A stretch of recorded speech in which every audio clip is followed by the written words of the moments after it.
professions will be making. Maybe I get to retire with a pension after 30 years, but I have to put up with so much stuff in the classroom. Let me list a few things, Dave. The Pew Research did a survey of teachers. 70% said their school's understaffed. 68% they feel they're overwhelmed. 52% said they would not advise the younger generation to go into the teaching profession.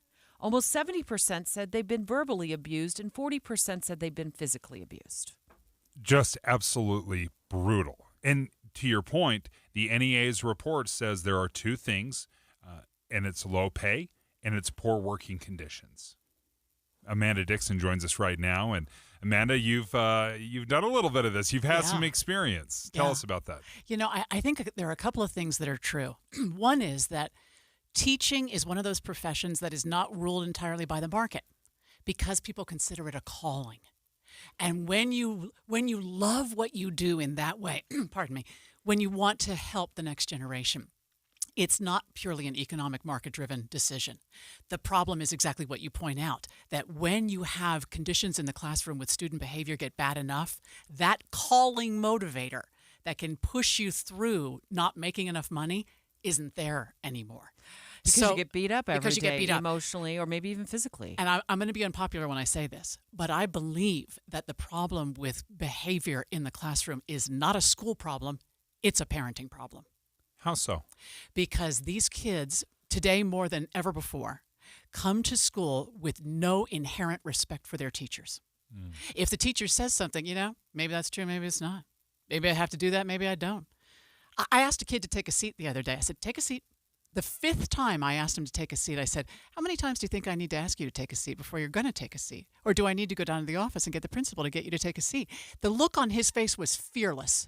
And he was one of many who will just look at me like, what are you going to do about it? That is parenting. So it has to start with parents. We're going to lose good teachers in the first 5 years because they're going to have kids treat them like they without when you and I went to school, we respected our teachers. We lived in fear. If we didn't do what our teachers said, our parents would have our behinds because our parents backed up those teachers. Yes. That's true. Parents that was do the not default. back up the teachers today. They doubt what they say. They accuse them of indoctrination. I mean, we need to support our teachers more. Otherwise, here's the problem. That kid grows up, and in 20 years, that's the way he acts with his boss. And maybe that passes on that same behavior to his own kids. Yes. And we're already losing teachers. You think that just being a substitute teacher in the classroom, do you sense that this is a big part of the reason why we see so many teachers leaving the profession after 5 years? I absolutely do, because I know that drive to help children, because they love children or they wouldn't go into this profession, that drive has allowed them to stay even when they haven't made enough money for decades. The difference now is that those kids, so many of them, not all, there are great kids. I mean, I had in this classroom the other day where that kid was so obstinate. Defiant. Another boy apologized to me. I'm sorry, my classmates are misbehaving. Because in him is an inherent respect for his teacher.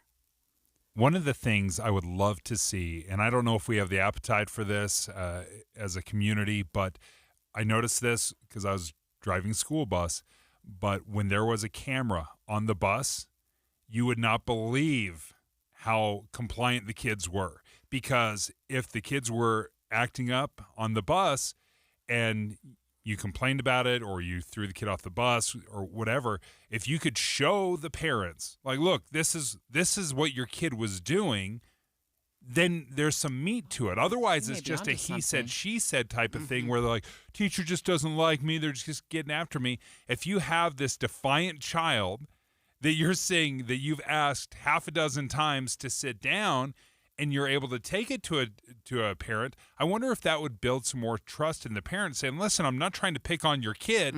You can see the bad behavior. So are you suggesting a surveillance type camera in the classroom? Not an iPhone camera, but a surveillance camera that captures the video or maybe lets the parents kind of tap in. Absolutely. And watch what's going on in the classroom. The cell phone in class is a great example of the problem because parents could tell their kids to not bring their cell phones today, but they won't So the school is now in a situation of not being able to hold the kids' attention and struggling with the cell phones because the parent won't do the thing that would help their child, which is forbid them from taking the cell phone to school. Amanda. I could absolutely do that, Amanda. I 100% could have my kids put their phones on the table and say, go to school, you can pick it up in 7 hours. I absolutely could, but I'm gutless.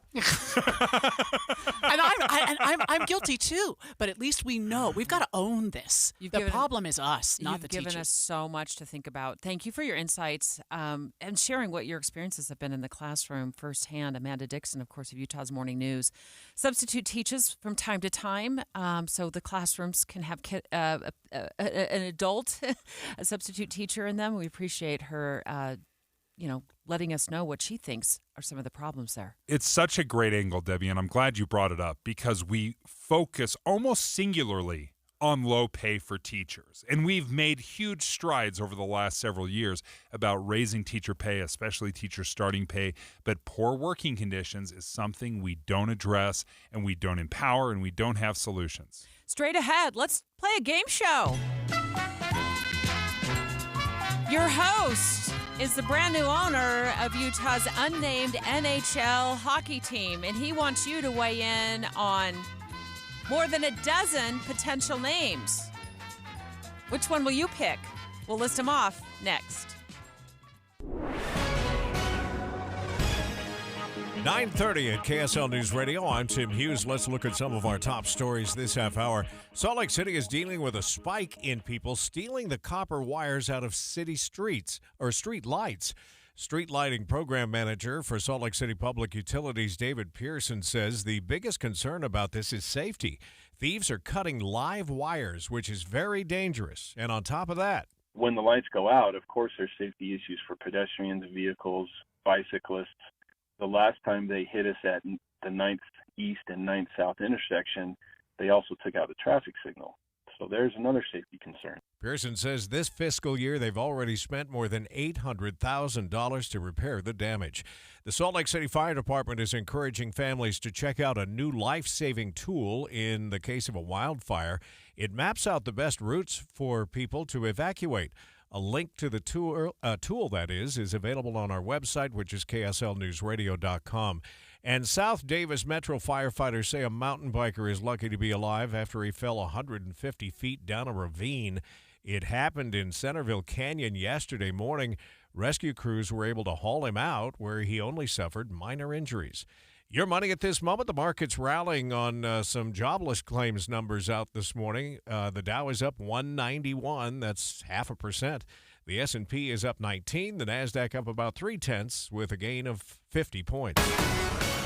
Coming up, these clouds are going to move out, but it's going to be nasty wind that pushes them out of our direction. We'll check the forecast for you next. KSL News Time, 9:32. It's a priority for us at this station to bring you all sides of a story and to talk about the news fairly, completely. Get all the facts and be really aware. Utah's Morning News with us, Tim and Amanda. Weekday mornings 5 to 9 on KSL News Radio. In a world where ugly siding, leaky gutters, and inefficient windows are sapping homeowners of their will to live, one company must save us all. This year, join RGS Exteriors as it embarks on a mission to eliminate outdated home exteriors, one Utah home at a time. Every plank of old, ugly siding must be replaced. Every leaky gutter must be eradicated. Every inefficient, energy-sapping window must be vanquished. Once and for all. Begin your epic remodeling quest by calling RGS Exteriors for a free estimate. Discover how a heroic team of experts will save your siding, gutters, or windows for a fair, no-nonsense price. Call RGS Exteriors at 801-280-3110 or journey online to rgsexteriors.com. RGS Exteriors, coming soon to a home near you. My name is Case Lawrence, and I'm running for Congress. My wife and I are the parents of 6 wonderful kids, and now we have 2 beautiful grandkids.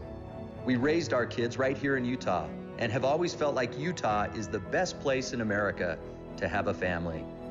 More than anything, I'm running for Congress to make sure that doesn't change. I hope you'll join me. I'm Case Lawrence, and I approve this message. Paid for by Case for Congress.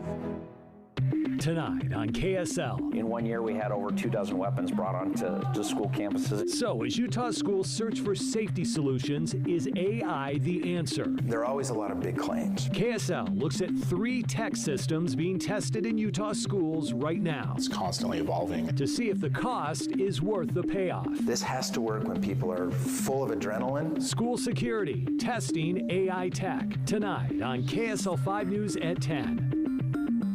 Hi, this is Doug Wright, and it's showing right now at Hale Center Theater, and it's called May We All. It's a country musical. It's a regional premiere, by the way, and you and your family are absolutely going to love it. It is so much fun, and especially for those who have a little hankering for some great country music, the hits you love, and some songs you've never heard before, you're going to really enjoy. A great tale of a young woman who wants to be a star in country music, and maybe all of the opportunities to become that are waiting for her back home in Tennessee. And by the way, Mother's Day is right around the corner. And the gift that special woman in your life will really appreciate, the gift of theater.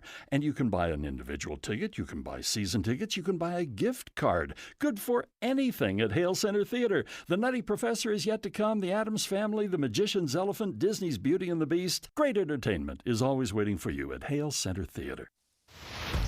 Traffic and weather together is brought to you by Sinclair's Dino Pay app. We actually have emergency traffic out there. You can save up to 20 cents a gallon on Sinclair's Dino app. By the way, let's check in with Aubrey. We do have a big crash. This is on southbound I-15 in Pleasant Grove, just right before the Pleasant Grove Boulevard exit.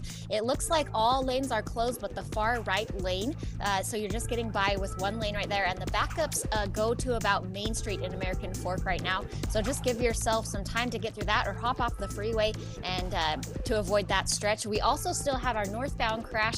This is in Murray at 215 on northbound I-15 at 215. It's causing backups into Sandy right now. Choose a gorgeous new countertop for your kitchen or bath at the Bedrock Quartz Stone Sale, starting at just $39 a foot. Visit bedrockquartz.com. That's bedrockquartz.com. I'm Aubrey Withrich in the KSL Traffic Center. We are optimistically calling this a partly sunny day, but so far it's been mostly cloudy. We'll see if that breaks up. Strong winds still expected between 55 and 65 miles an hour. That's going to start around 11 o'clock, according to Kevin Eubank, and that wind advisory will stay in place until 6 p.m., particularly for those of you in the Davis and Weber County areas. Be careful with that and make sure you batten down the hatches. Right now, cloudy in Salt Lake City and 48 degrees. From the KSL Common Spirit Health Studios, I'm Tim Hughes, reminding you to listen online at kslnewsradio.com, Utah's news, traffic, and weather station. Dave and Dujanovic, your morning companions for talk, analysis, and key perspectives on Utah's biggest stories on KSL News Radio. So let's play a game. With the new names that are being pitched for our brand new hockey team, Ryan Smith, the owner of that team, has posted 20 different options for names. I'm going to list off the names, but Dave, you told me just a few minutes ago, this is a first. You've never seen this before. I don't know what he's doing. I love it. I have no understanding whatsoever where this crazy idea came from. What do you mean? He's going to let the public decide.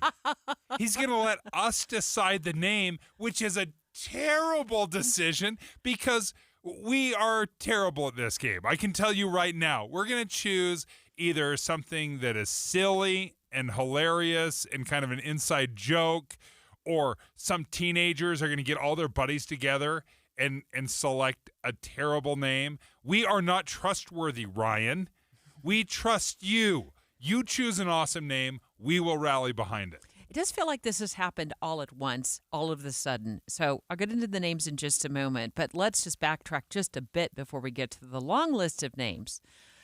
Surprised it is as long as it is. So many different options. But it was just, a couple of months ago that Utah's Capitol Hill surprised us one day after announcing a plan to fund a Major League Baseball stadium with some use of taxpayer money on the west side of town.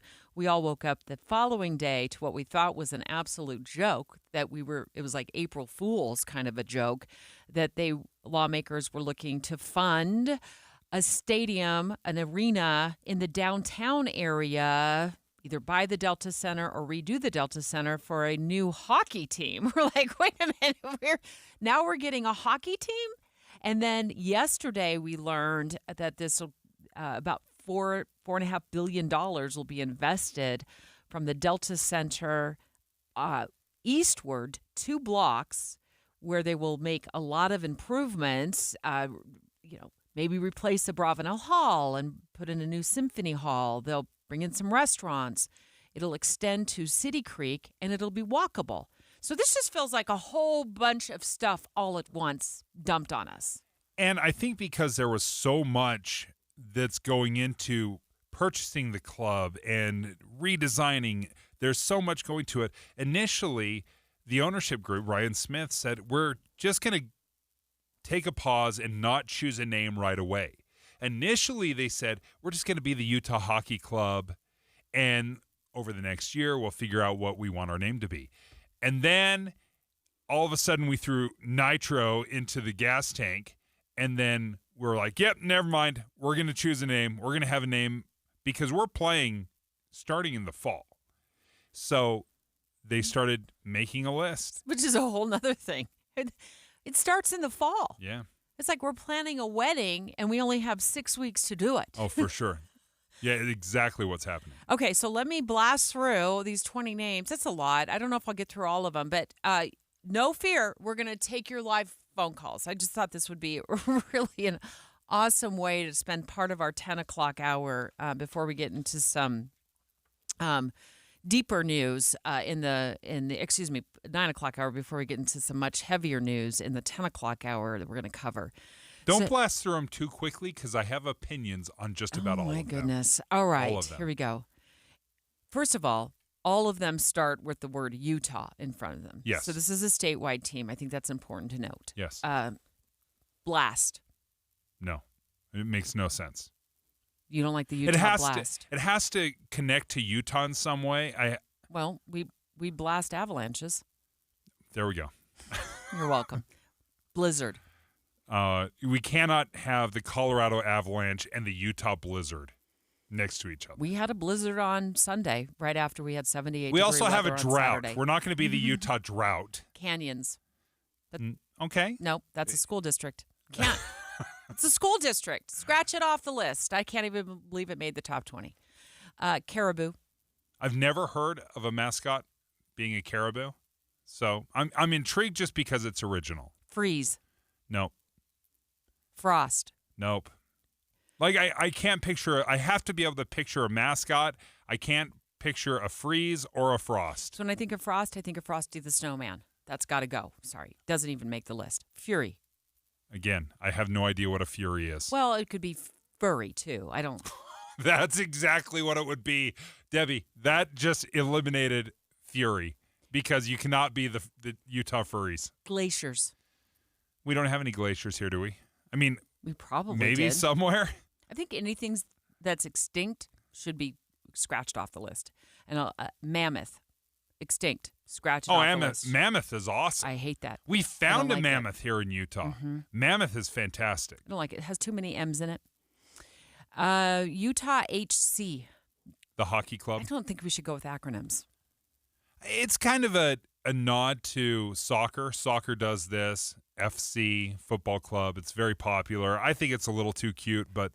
The federal government is drowning in acronyms. Don't do it. Don't do it. It's true. Hive. Okay, not bad. Don't like it.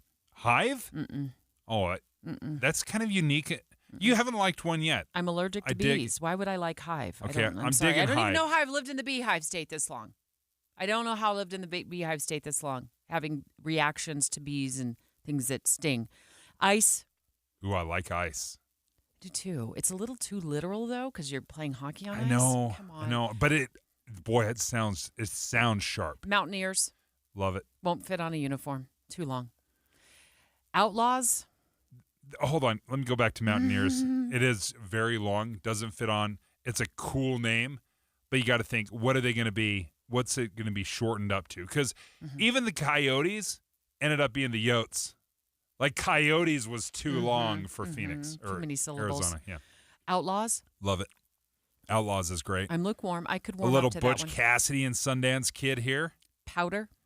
No, terrible. Reminds me of Powder Puff football, which is fine. I love Powder Puff football, Yeah. but it's not for hockey. Squall. No. Love it. Snow squall? That's our latest Squall? weather term. Remember when we had weather awesomeness, Kevin Eubank on the show, and he was defining squall, and he's like, that's like the latest term to catch everybody's attention. I Okay. love it. Squall. Swarm. Not bad.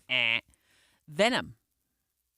Going along with the old rattlesnakes in Utah. It just doesn't feel very wintry, hockey-y.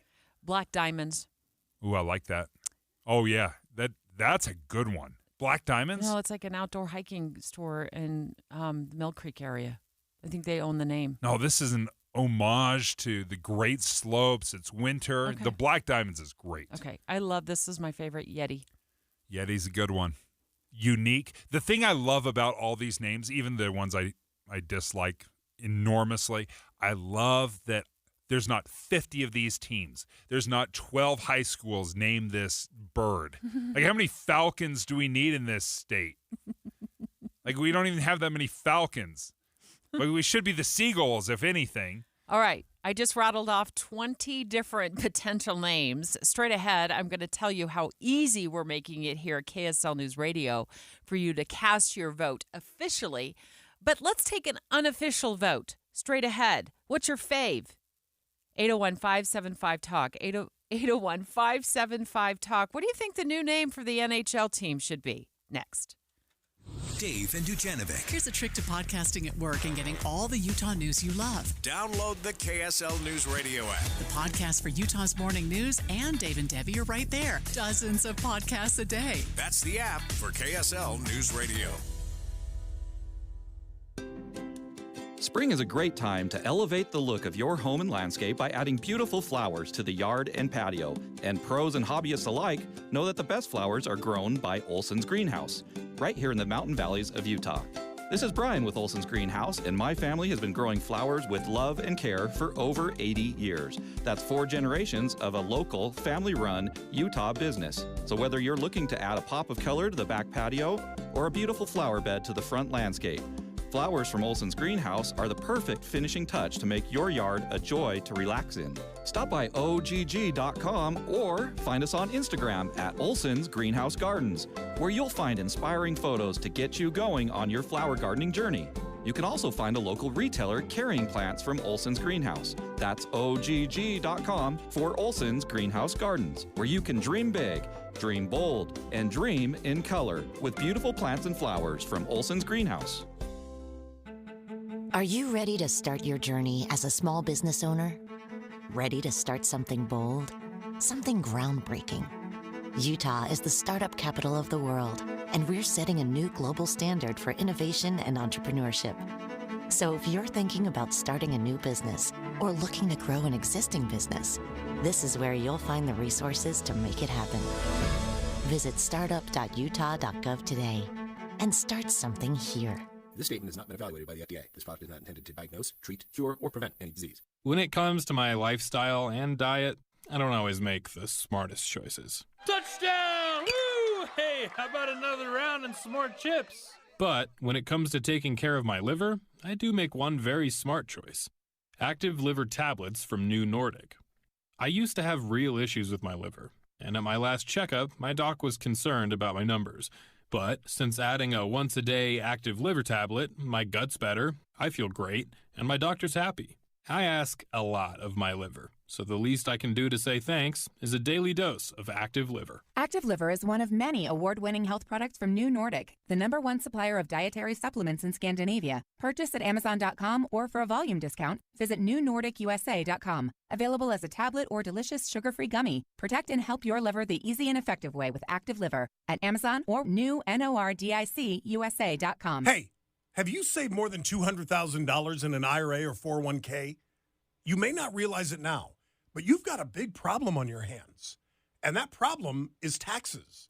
Because if you don't take advantage of some tax planning strategies now, Uncle Sam could take a big chunk of your hard-earned retirement savings. Learn how you could reduce the taxes on your IRA and 401k with a free retirement tax savings analysis. It's from Boss Retirement Solutions.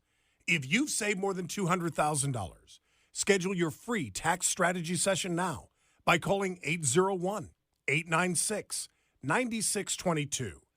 Discover the tax planning strategies that could dramatically reduce your taxes in retirement. Call 801-896-9622. That's 801-896-9622. Advisory services offered through Boss Retirement Advisors, an SEC-registered investment advisory firm. Insurance products and services offered through Boss Retirement Solutions. Common Spirit Health. Hospitals, clinics, and caregivers all connected to advance healthcare in Colorado, Kansas, and Utah. Healthcare with human kindness is here. Hello, human kindness. Ready to wake up in a new destination nearly every day with Norwegian Cruise Line? Book today to get 70% off second guest to Alaska, Europe, and beyond. Plus, everyone can enjoy their vacation with free unlimited open bar, free specialty dining, and more. Visit ncl.com, call your travel advisor, or 1-888-NCL-CRUISE. Offer ends soon. Norwegian Cruise Line. Ships registry the Bahamas and USA. Restrictions apply. The rest of my life gonna start today. Emergency traffic on KSL News Radio. It's southbound I-15. You'll want to avoid it between American Fork and Pleasant Grove. Only the right lane of the freeway is open near the Pleasant Grove Boulevard exit for southbound. Traffic is at a stop all the way back to Lehigh's Main Street right now, and huge delays for people trying to cross over the freeway from Pioneer Crossing to continue through American Fork and Pleasant Grove on State Street instead. We also have a big delay on North 15 from 106 South Sandy to the South Interchange because of a crash near 215's overpass. I'm Andy Farnsworth in the KSL Traffic Center. With the three things you need to know this hour, I'm Tim Hughes. First, sections of Wall Avenue in Ogden will be under construction during the summer, so prepare for lane shifts and closures. Second, a high wind advisory in effect through tomorrow morning. You can expect winds up to 55 miles an hour. And third, trust in elections has dropped nationwide, and one Utah group says the way out is a better voting experience. We're going to shoot for a high today with those winds of 64 degrees. Right now in Salt Lake City, it is 46. Let's get you back to David Dujanovic on KSL News Radio. Dave and Dujanovic. Dave and Dujanovic. Vote right now for your favorite team name for NHL team. 801-575-TALK. I just blasted through 20 names that Ryan Smith published. I saw it on Twitter. We're also going to put a link on our KSL News Radio Facebook page so you can officially vote. But here's a few of the names. Blast, Blizzard, Canyons, Caribou, Freeze, Frost, Fury, Glaciers, HC. What does that stand for? Hockey Club. Hive, Ice, Mammoth. Ugh. My favorite's the Love Yeti. Mammoth. You love it. Love Mammoth. And imagine the mascot. The mascot is so ferocious and cool. The Mammoth should go to the top of your list. I love Mammoth. What's a Yeti mascot? Oh, Sasquatch. It's the winter Sasquatch. Is that how you describe a Yeti? Dave, the winter Sasquatch. Dave wasn't. The abominable snowman. Dave was not key on what one? The Freeze? Yeah. Didn't like the Freeze, Frost. I can't help to say furry. It's Fury, but all I'm going to see is furry. That's why it should be disqualified. You can't be the Caribou because nobody will be able to spell it right. It's like the word vacuum. Nobody knows how to spell the word vacuum. How many U's in vacuum? Exactly. Let's get to our live calls right now. 801-575-TALK. Again, 801-575-TALK. My goodness. Everybody's weighing in from the newsroom. I'm getting text messages. Brad, Utah County, what do you think? Oh, my gosh. It's going to be excited. It's going to be Utah. Eddies. What is it? Eddie. Y-E-T-I, Eddie. Oh, the Yeti. Yep. Awesome. Thanks for that's one vote with Deb. I love it.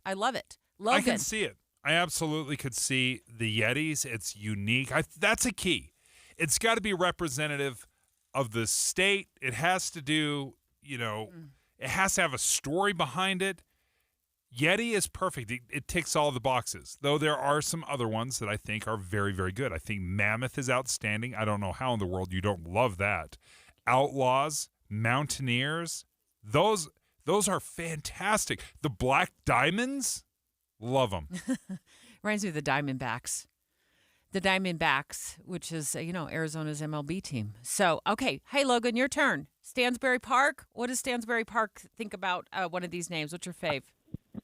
Yeah, I'm not sure what Stansbury Park thinks about it as a whole, but as for me, Dave hit on it before the break. He mentioned Seagulls, but I want it to be the Utah Gulls, and I'll tell you why. So the Gulls, because the seagull is our state bird, but not only that, in hockey it has a good play on words too, because you score goals. Our mascot could be named Goalie, Gully. Oh, my goodness. I think the Utah Gulls is the way to go. Dude, did you just switch me? Did you just switch me from I'm Team you, Yeti? Score goals in hockey, you got to do it. The play on words? Everything you said I love. Okay. How in the world? It's not even on this list, We man. got to get it on the list. Okay, since we're adding other awesome names, my favorite is not on here. Blade Runners. It's too long of a name. Shorten it up to Blades. That sounds unbelievable. Okay, John from Bluffdale, 15 seconds. What's your top pick? I'm different. I'm going to add one. I'm going to call it the Hyenas. Hyenas? It's hilarious. Thanks, John. Oh, Do we have a history of hyenas in Utah? Lee from Centerville. What's your top pick for a team name for the new NHL team? It's got to be the Yetis. Thank It's got you. to be Utah Yetis. Good name. Love you can roll off the tongue. Hey, the San Diego Gulls are actually an American Hockey League team, so that name's out. It's already taken. And if you look at all the NHL teams, there's only one that has to do with winter, and that's the Colorado Avalanche. So it doesn't have to be a winter theme. Yeah. Ooh, Love that's it. true. New Great. York Rangers, Calgary Flames. Awesome Right. perspective, Lee. Thanks so much. Ryan, West Valley Hello. City. Hello. What's your top choice? I'm going to say the Utah Timpanogos Snowcats. It's never going to fit. No. You'll. No. Okay. How many letters you putting in that name? I think you got all 26 letters in there. The Timpanogos Snowcats? Is that what it was? The Yeah. Utah Timpanogos Snowcats. How about this one? The Quakes. On our text line at 57500, you can go ahead and light us up with team name choices. Which one do you like the best? How about this one, Dave? Let's see. I lost it. Red Rocks. No, it's the gymnastics team. How about the Seagulls? Yeah, the Seagulls. Was it Brad that had that unbelievable explanation? He's like, you named the mascot Goalie when you score a goal by the goals. The Utah Z's. That's on our KSL News Radio Facebook That's page. a troll. Z's. The snoozers. How about just the Rocks? Rocks is not bad. How about the Snakes? Yeah, I like the Venom better. The Freeze with two Z's. Oh, so help me if we put a Z in this name. I am all in on hockey. You add a Z to this mascot name, so help me, I'm out. I am that petty. If you add a Z to this mascot, I'm gone. If you're just joining us, we've had so many new developments this week on the NHL team moving to Utah. Ryan Smith, the owner of the new hockey team without a name, just posted a long list of options that they're considering. I think they vetted through. It sounds like they vetted through lots of suggestions that were made. I think I made some too. I think I took an initial vote on that. You can find out how to vote. We'll put a link. We put a link right on our KSL News Radio Facebook page. But we've got the team name we learned to deal with this week, and we've also learned about the big redo, the revitalization zone in downtown Salt Lake City, that it's going to run for 2 blocks between the Delta Center and City Creek Mall. There's going to be all kinds of new buildings and restaurants. Lots of new developments this week. I heard rumors. I think this is something Ryan Smith had alluded to, that upon voting on this, there's going to do a little bracket, so he's going to pin a couple of different names and break it down from the top 16 to the final 8, the Elite Eight, the Final Four, the champion. So it will be very, very competitive. I'm excited to see what happens. He's the bravest man in America for letting us decide what our hockey team's name is going to be. Straight ahead, candidate for Senate, former Utah House Speaker Brad Wilson joining the show. One of his opponents, Trent Staggs, keeps amassing new and more endorsements. He got President Trump to endorse him, and now he's got John Stockton.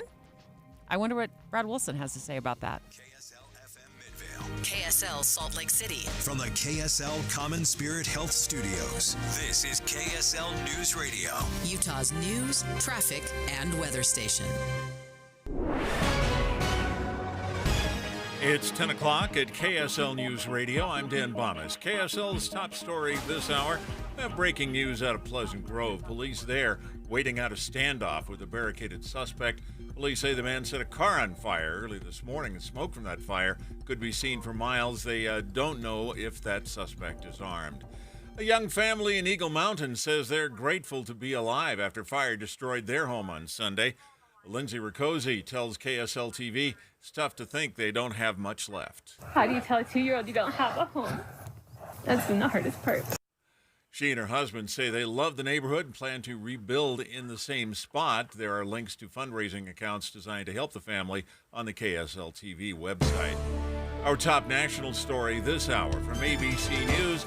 The judge scolded former President Trump yesterday for cursing loud enough for other people to hear him during Stormy Daniels' testimony in a hush money trial. She testified about an encounter some 18 years ago in a hotel suite. She's under cross-examination from Trump's attorneys today. Your money at this moment, the Dow Jones average up on the day now, 160 points, the NASDAQ up just 14. And our KSL weather, we're expecting the winds to pick up any time here. That's next.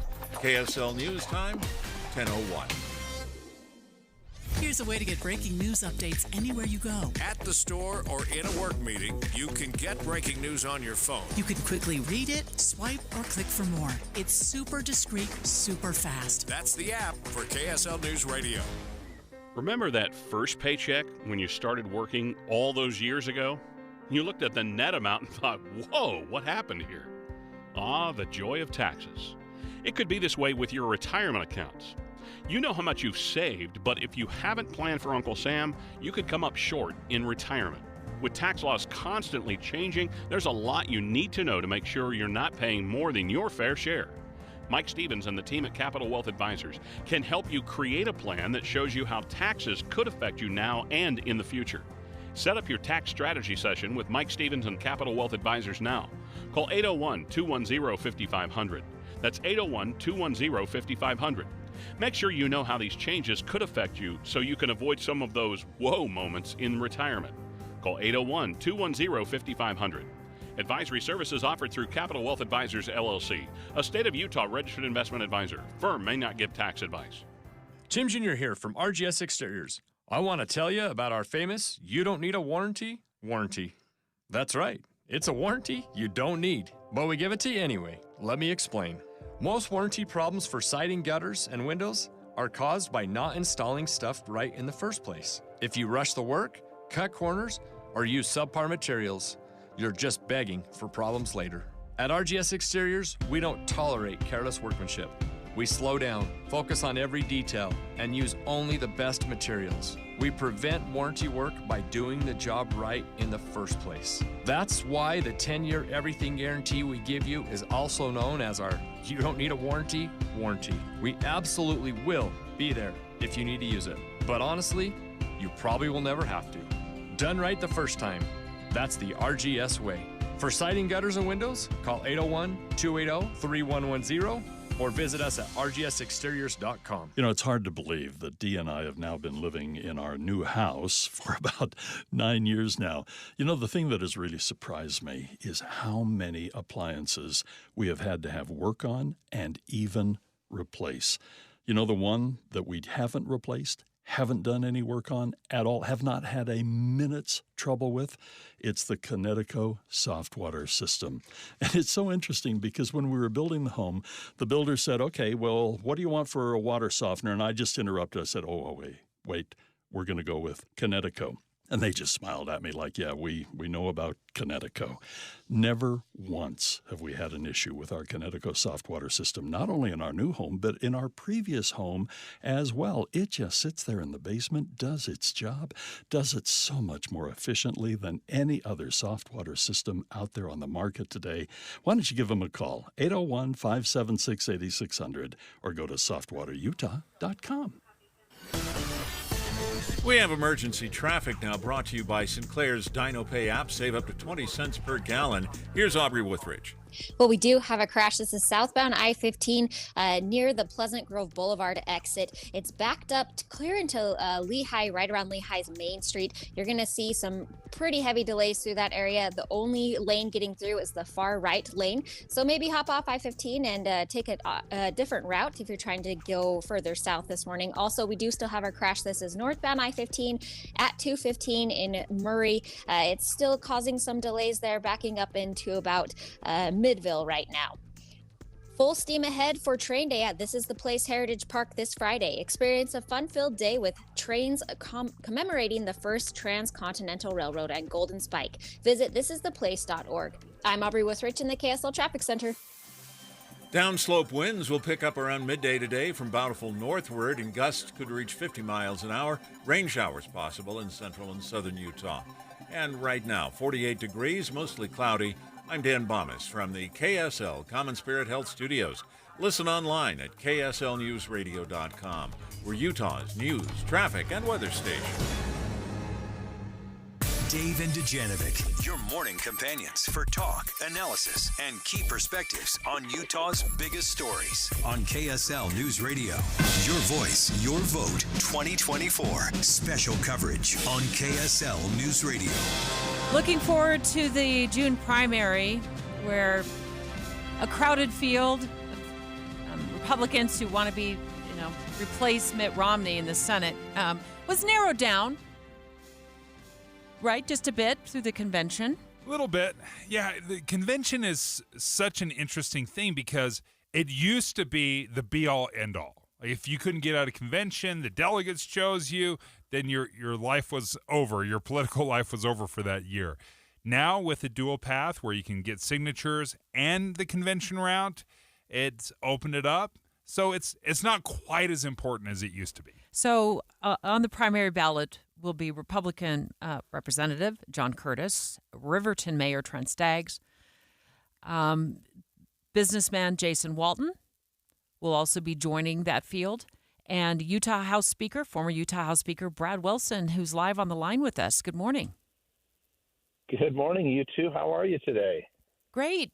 First of all, most important question of the entire show is, what's your top pick for team name for the new NHL team? We're still getting phone calls. We are still getting phone calls from the last segment. Yeah, I know. We've got to get that right. And I haven't seen all the names yet. You said Ryan put out a list today. Yeah, 20 of them. You have to go with Yeti. That's my top pick. It seems to be the crowd favorite. Dave thinks Mammoth is a super hot name for a hockey team. Deb, I'm with you. Dave is wrong. All right. Finally. Usually the case. This has got to be a first. So let's just start here. I noticed that not only did former President Trump endorse one of your opponents, Riverton Mayor Trent Staggs, but also John Stockton, former NBA Jazz great. Is this worrying you at all that he seems to be mounting quite a few endorsements? You know, what's interesting about this is if you look at endorsements, we have been super successful. We actually have got 3/4 of the Republicans in the legislature, almost every Republican sheriff. 22 of Utah's sheriffs have endorsed me. And even though we've got a mayor in the race, I've got more mayors endorsing me than anyone else. And I think what this shows, Deb, is that what my campaign has been focused on from the beginning is we want to have the ability to represent Utah to Washington, D.C. and have the support from Utahns. And that's where our support has come from the beginning. It's where it still is. And we feel really fortunate about that. Would a President Trump endorsement, was that something that you pursued or wanted? You know, from the very beginning, our grassroots strategy has been to be so in touch with what's going on in this state that what we wanted to do was go out and get the endorsements that we have. And I look forward to getting back to D.C. and working with President Trump. I feel confident he's going to win election this year. We've got a lot of things to work on back there. But my endorsement strategy from the beginning has been to focus on Utahns and Utah support, and that's what we've been super successful with. Former Speaker of the Utah House, Brad Wilson, live on the line with us. He's, of course, running for Senate. Several people are running for Senate. It'll be the seat that's vacated by Senator Mitt Romney. And of course, the June primary is just right around the corner. I can't believe we're already here. We are in mid-May, practically mid-May.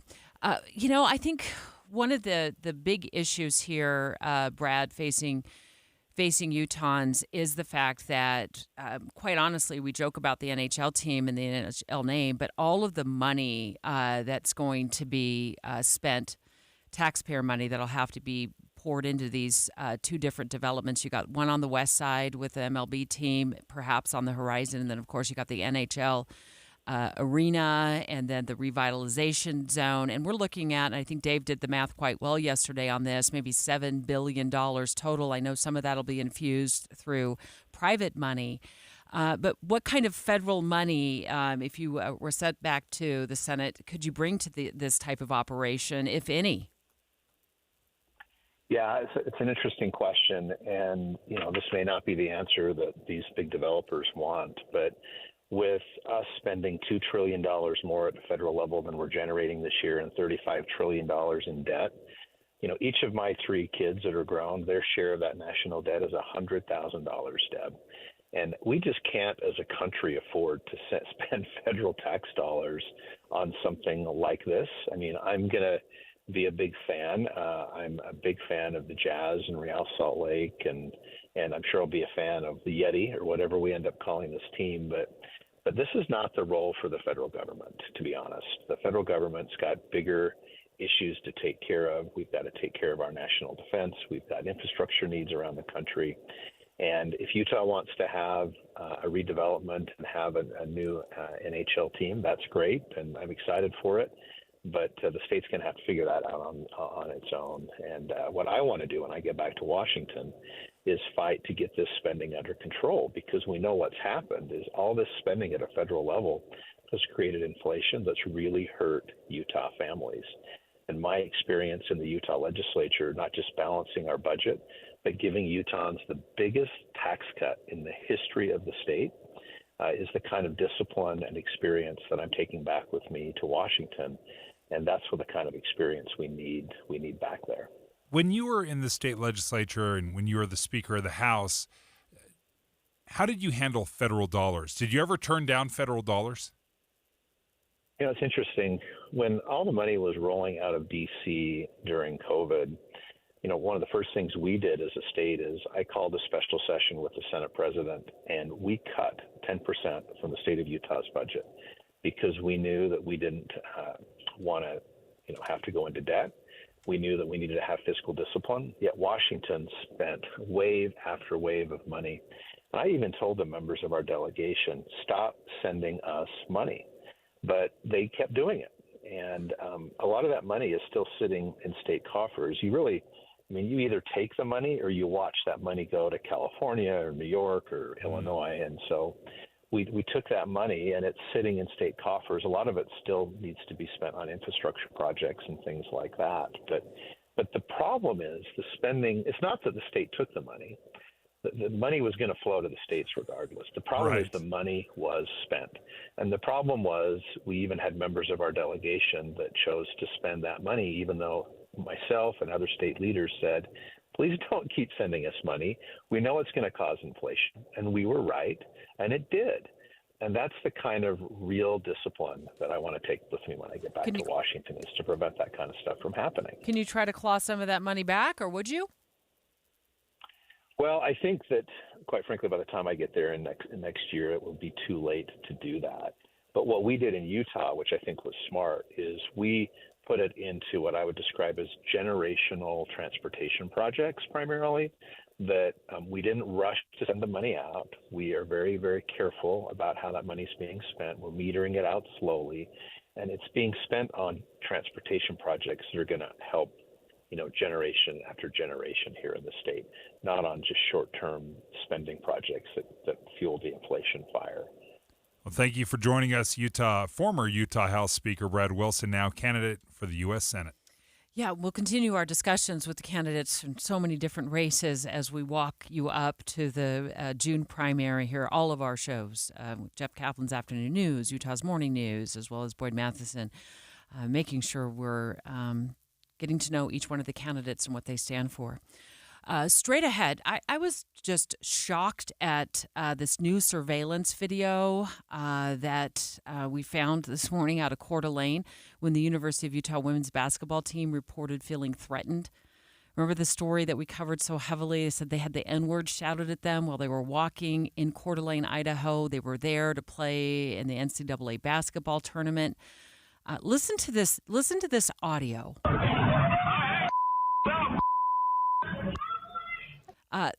That audio was shocking to me, especially given what is written in the final police and prosecutors report. No charges? That's next. Dave and Dujanovic. A lot of us are filling our workdays with podcasts. When you're working, go to KSLNewsRadio.com. Click on Dave and Debbie's podcast and pick a topic and story length. Podcast with Dave and Debbie. Then get to work with KSL News Radio. I've got Adam Kirkham, president of the Utah Association of Realtors, here to talk about changes to the home buying process because of a national settlement. Adam, what does the settlement mean for Utah home buyers? Dave, we don't know exactly how everything will play out, but we do expect to see some changes starting in July, which include the requirement that a buyer will need to sign a formal representation agreement with their realtor at the start of the home buying process. What other changes should buyers expect? Utah buyers will likely see, as a result of this settlement, some additional complexity to the negotiation process and paperwork. I get a little nervous when you say added complexity, but maybe that is why it's so important to use a realtor. Yeah, a realtor is there to help you navigate those complexities. Not just this change from the settlement, but what is the best price for a home or what concessions and value. Your realtor will also help you manage all of this paperwork and negotiations so you don't have to do it on your own. Well, thanks, Adam. You can learn more at utahrealtors.com. First, it was rain, snow, and cold. It's almost like another dose of winter. And next, wind. Gusting to 55 in some spots. Going to move garbage cans around, patio furniture, and cause some issues. Get a reliable KSL forecast every 10 minutes on the 9s and severe Utah weather updates when they break. We have you covered on KSL News Radio. Les Olson IT is now a Rico Graphic Arts and Production Systems dealer. Rico chose Les Olson because of our reputation for superior service and national recognition. Les Olson IT chose Rico Graphics because they're the best value compared to other commercial-grade printers. Rico excels in high volume, high speed, high resolution, and offers an exciting fifth color. Learn more at lesolson.com. Les Olson IT. Tonight on KSL. In 1 year, we had over 24 weapons brought onto school campuses. So, as Utah schools search for safety solutions, is AI the answer? There are always a lot of big claims. KSL looks at 3 tech systems being tested in Utah schools right now. It's constantly evolving. To see if the cost is worth the payoff. This has to work when people are full of adrenaline. School security, testing AI tech. Tonight on KSL 5 News at 10. Jake and Nate from Advanced Window Products were in the studio yesterday afternoon, and you guys are back. Why? Hey, we want to extend that offer that we had for your listeners yesterday of $3,000 off 10 or more windows. So those of you that were not able to listen yesterday, we're going to extend that. All you have to do is call today. Get on that schedule, and we're going to give you $3,000 off 10 or more windows. Advanced Window Products is a company that's been doing business for 38 years in Salt Lake City. Your opportunity to get new windows that'll enhance the look of your home, your number one asset, and will cut your energy bills, perhaps most important, right? They do cut your energy bills. Yeah, the energy savings will be significant. Advanced Window Products offers financing as low as $170 a month. They build the windows, they install the windows, and they guarantee them for life. Call now, 801-850-9100, 801-850-9100, advancedwindowsusa.com. Any Hour Services can help unclog any drain in your house, whether you have a backup, a clog, or a slow drain you want fixed. Call Any Hour Services or visit anyhourservices.com. You wouldn't know it, but most financial advisors are put in a box. I'm Jeff Jr. from Trajan Wealth, and I want to provide you a little insight about financial advisors. Most financial advisors have to sell what their company requires them to sell, and many advisors have to only adhere to what's called a suitability standard. A suitability standard is a limited standard of care, not requiring what's sold to be best, just suitable. Advisors with this loose standard often have limited investment and product selection. Trajan Wealth is held to a fiduciary standard, which is the highest standard of care in the advisory business. And that's just one of the many reasons we have billions of dollars under our care and attract clients from other advisors. Raise your standards today and call Trajan Wealth. Call 801-899-7600. That's 801-899-7600. Advisory services offered through Trajan Wealth, LLC, an SEC-registered investment advisor. Emergency traffic on KSL News Radio. It's southbound I-15. If you can avoid traveling south through Utah County between American Fork and Pleasant Grove, we've only got one lane of the freeway open from what looks like a pretty bad crash. And it's the far right shoulder just before the Pleasant Grove exit. The delays right now go all the way back into Lehigh, almost to 2100 North. You're going to be looking at least an hour of delay in the backups on the freeway. There's a lot of backup on State Street as well, as is Pioneer Crossing, crossing the freeway and heading over. To get around this, the further east you can go, the further north before you start to head south.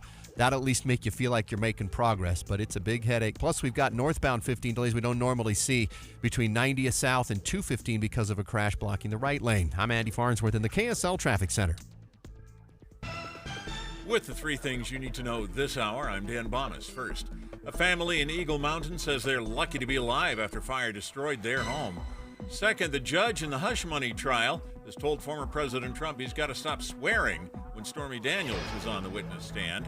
And third, a lot of the people who run America's elections have been quitting as trust in the election system erodes.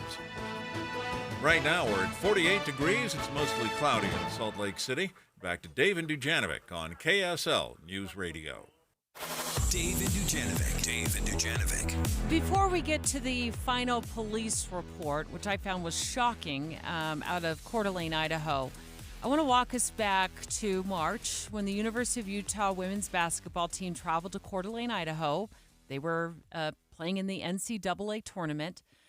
And then the coach, after they lost the game, said this about a walk to and from dinner through the streets of Coeur d'Alene, Idaho. You know, we had several instances of some kind of racial hate crimes towards our program, and incredibly upsetting for all of us. And we cannot ignore the fact that Coeur d'Alene, Idaho, in this area of Idaho, has a terrible reputation, a history of racism.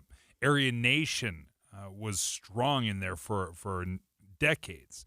So when you hear about these kind of racial accusations, you're already dealing with a very bad reputation, and it's very believable just on the outset. Now, there was a financial booster who was with the team who ended up talking to police a couple of hours later outside their hotel room, outside their hotel. And it was, of course, captured, as most of these conversations are, on police body camera video. So I want you to listen carefully. I'm going to remind you that we've played this before. You know, we've heard this before. This is not the new surveillance video that I'm going to play you in just a moment, but this will just take us back to what the report to the police officers were back in March. They had to have been waiting. I mean, literally, because no more than heading back down the street. Nice meal. Here's some other guy. There was a white truck, I think. There was another truck, and then the next time there was like a little, let's say a little like You know how the kids take these and they soup them all up and rev their motors and stuff. And there was one or two of those. They'd go fast and slow down, but they'll start throwing the F-bombs and the N-bombs. I guess I'm not trying to exacerbate or... No, it scared a lot of people. It is a crime. It's malicious Okay, harassment. but that I'm just that scared them. Yeah, it scared them. You could hear from the police officer said, "Oh," as the guy was trying to say, I'm trying not to overreact here. He said, "No, that's malicious harassment."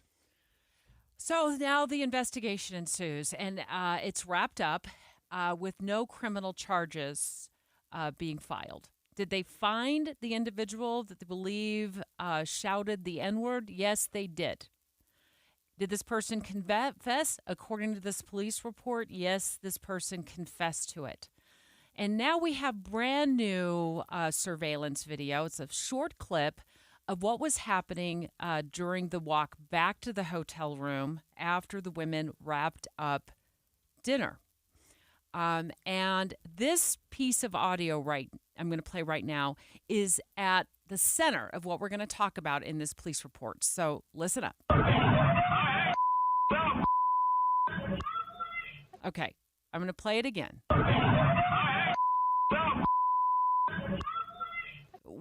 It sounds chaotic to me. Yeah.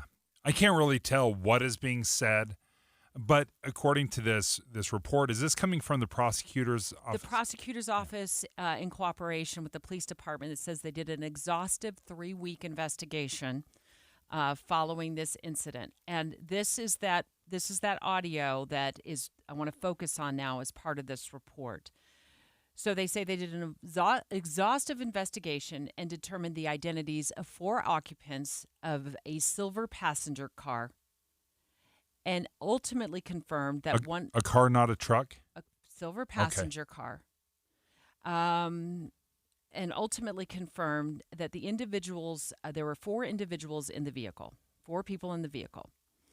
And an 18-year-old student at a high school made the offensive statement containing the racial slur, to which he subsequently confessed during interviews with law enforcement, and that he had also shouted the N-word as the vehicle passed in front of the restaurant, and then said it again as part of an ongoing obscene statement. We see the statement here. It's nothing that either you or I would ever say shouting from a car, shouting from a sidewalk, or on the air here. We can't say this I felt statement. dirty just reading it. It was bad. It's so offensive. Yeah, it's bad. So disrespectful. So he confesses, this 18-year-old confesses according to this document, and then subsequently tries to retract part of his confession and claimed he had just shouted the N-word while another occupant in the car had made the obscene statement that also contained the N-word. But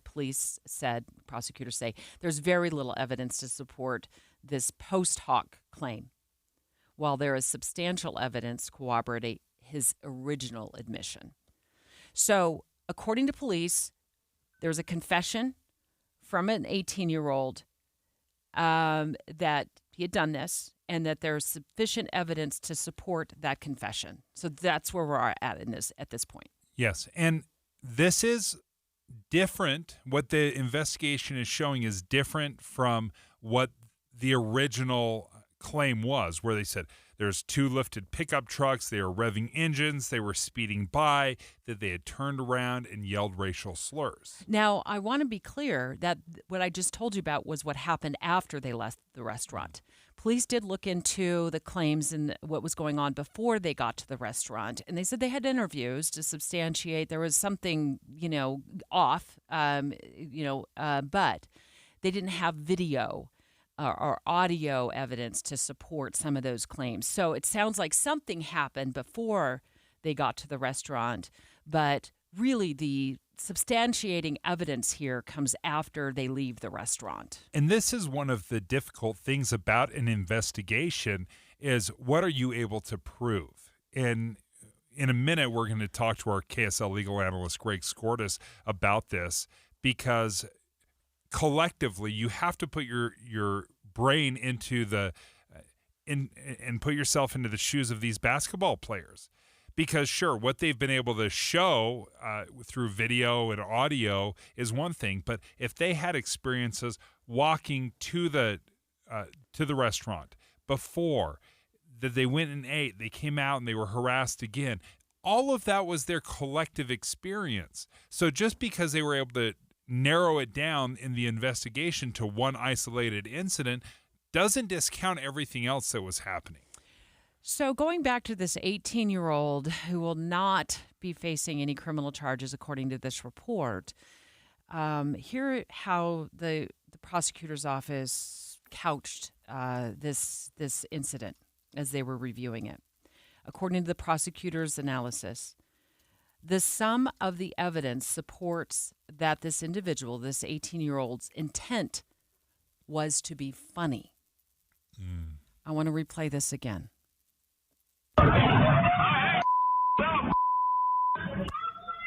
I don't hear... If his intent was to be funny, I don't hear anybody laughing. Let's get Greg Skordas, our legal analyst, live on the line next and ask him what in the world gives in this situation, and should this 18-year-old be booked? Next. It's 10:30 at KSL News Radio. I'm Dan Bonas. KSL's top local story this hour. Police in Pleasant Grove waiting out a standoff this morning with a barricaded suspect. Police say the man set a car on fire early this morning. Smoke from that fire could be seen for miles. Rapper NBA Youngboy at a preliminary hearing in Cache County today. He was arrested in April and is facing 63 felony and misdemeanor charges related to a fraudulent prescription operation. Our top national story this hour from ABC News. President Biden has stopped a shipment of 3,500 bombs going to Israel. ABC News White House correspondent Karen Travers has the latest. For weeks, President Biden has warned Israeli Prime Minister Netanyahu against a major military operation in Rafah. The president telling CNN the U.S. would stop its offensive support for Israel if it goes forward. I've made it clear to Bibi and the War Cabinet they're not going to get our support if, in fact, they go in these population centers. But the president said the U.S. will continue to supply Israel's defenses, including its Iron Dome system. Karen Travers, ABC News, Washington. Your money at this moment, the Dow Jones average up on the day 162 points. The NASDAQ is up by only about 27. And our KSL weather. We're expecting those strong canyon winds coming out of the east for Davis County. We'll have that next. KSL News, I'm 1031. News doesn't just mean information or dates. It's the story of our local history being told in real time. Be a part of the story. This is Tim Hughes and Amanda Dixon. We hope to be a part of your story. We have you covered on KSL News Radio. Everyone's house is different, but they're all the same in one way. We've all got those places where the Wi-Fi just won't go. For you, maybe it's the attic. For me, it's my basement. Well, if you had wall-to-wall Wi-Fi from Xfinity, you could worry less about these dead spots. Finally. With wall-to-wall Wi-Fi from Xfinity, you get fast speeds throughout your home, reliable connection in every room, and power for all of your devices, even when everyone is online. That's wall-to-wall Wi-Fi from Xfinity. Get wall-to-wall Wi-Fi from Xfinity for a reliable connection throughout your home. Now through June 21st, new customers can get started with gig speed internet for $25 a month for 2 years with no annual contract and free Wi-Fi equipment included when you add unlimited mobile. $25 a month for 2 years with no annual contract. Go to Xfinity.com. Call 1-800-XFINITY. That's 1-800-XFINITY or visit a store today. Spring is a great time to elevate the look of your home and landscape by adding beautiful flowers to the yard and patio. And pros and hobbyists alike know that the best flowers are grown by Olson's Greenhouse, right here in the mountain valleys of Utah. This is Brian with Olson's Greenhouse, and my family has been growing flowers with love and care for over 80 years. That's 4 generations of a local, family-run Utah business. So whether you're looking to add a pop of color to the back patio or a beautiful flower bed to the front landscape, flowers from Olson's Greenhouse are the perfect finishing touch to make your yard a joy to relax in. Stop by OGG.com or find us on Instagram at Olson's Greenhouse Gardens, where you'll find inspiring photos to get you going on your flower gardening journey. You can also find a local retailer carrying plants from Olson's Greenhouse. That's OGG.com for Olson's Greenhouse Gardens, where you can dream big, dream bold, and dream in color with beautiful plants and flowers from Olson's Greenhouse. Alpine Home Medical, we bring wellness home. Do you find it exhausting getting up from your favorite chair every day? Say goodbye to discomfort and hello to a world of ease. Hi, I'm Jay Broadbent with Alpine Home Medical, and you have so many options when buying a lift chair. For the highest quality, always come to Alpine. Our lift chairs are more than just furniture. They're your ticket to independence and relaxation. Plus, with our spring savings event, we've just marked down some of our chairs that are ready for you to take home. With an unbelievable warranty, you can shop with confidence knowing your comfort is our priority. So stop by any of our 11 locations today and explore our high-quality inventory, or visit us online at alpinehomemedical.com. That's alpinehomemedical.com. Alpine Home Medical, we bring wellness home. We have emergency traffic brought to you by Sinclair's DinoPay app. Save up to 20 cents per gallon. Here's Aubrey Withridge. Well, we do still have a really big crash right now. This is in Pleasant Grove on southbound I-15, just before the Pleasant Grove Boulevard exit. It's causing delays backed up around 2100 north in Lehigh, and also causing delay on Pioneer Crossing if you're trying to get onto I-15 there, and up in American Fork near the Target area and stuff, and that area right there. But if you're on the rest of I-15 throughout Utah County or Davis County or Salt Lake County, that's all moving at good speeds. I would just avoid the Pleasant Grove area right now if you can. When adventure calls, a new Murdoch Hyundai is the answer. Lease a 2024 Tucson for only $365 per month or 3.99% for 5 years. I'm Aubrey Withridge in the KSL Traffic Center. Downslope winds pick up around midday today from Bountiful northward, and gusts there could reach 50 miles an hour. Rain showers possible in central and southern Utah. Right now, 50 degrees, mostly cloudy. I'm Dan Bomas from the KSL Common Spirit Health Studios. Listen online at kslnewsradio.com. We're Utah's news, traffic, and weather station. Dave and Dujanovic, your morning companions for talk, analysis, and key perspectives on Utah's biggest stories on KSL News Radio. Well, police got a confession. Coeur d'Alene PD got a confession. They said it in a police report from an 18-year-old who used the N-word, shouted the N-word during an incident that had to do with the University of Utah women's basketball team as they were walking back from dinner in March. They were staying in Coeur d'Alene for the NCAA tournament. Here's some new surveillance video that backs up what their women's basketball team claimed happened. They had to have been. That's the wrong one. Sorry about that. Let me find the right audio because I thought that was just so profoundly evident of a huge problem that was going down after they wrapped up dinner.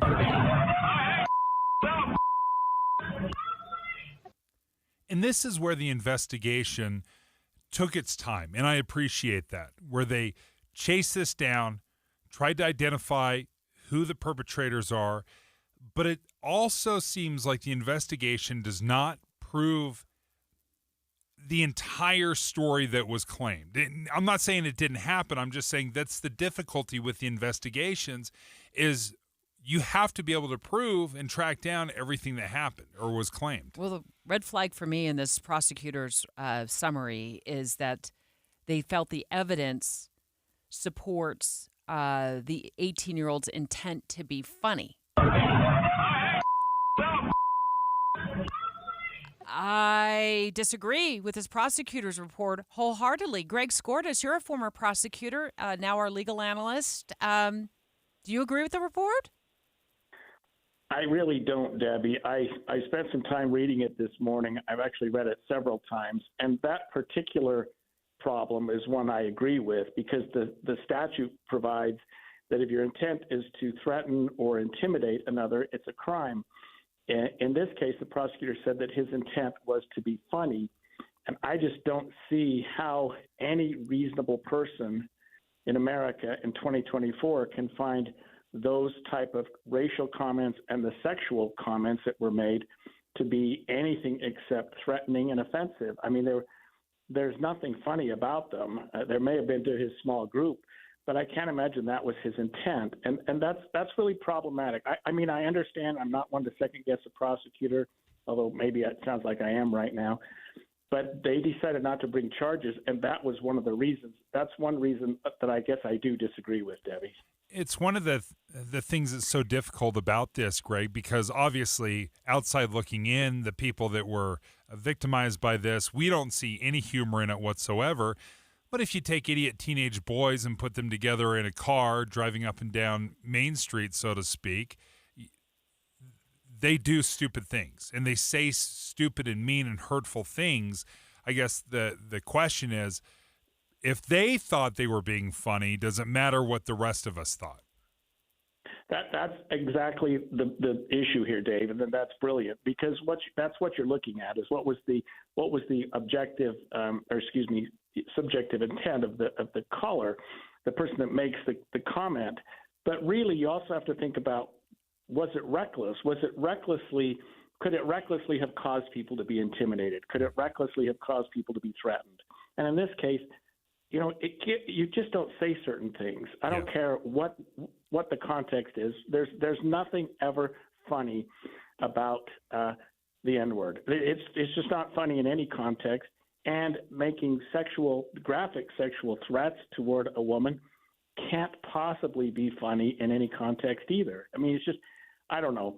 Maybe it's just a sign of the times, and maybe it is some concession that this is an 18-year-old high school kid who probably has learned his lesson. Hopefully he doesn't think he's still funny, and his name has now been disclosed, and maybe there will be some repercussions there. Maybe he will learn something. Maybe he'll apologize and become a different person.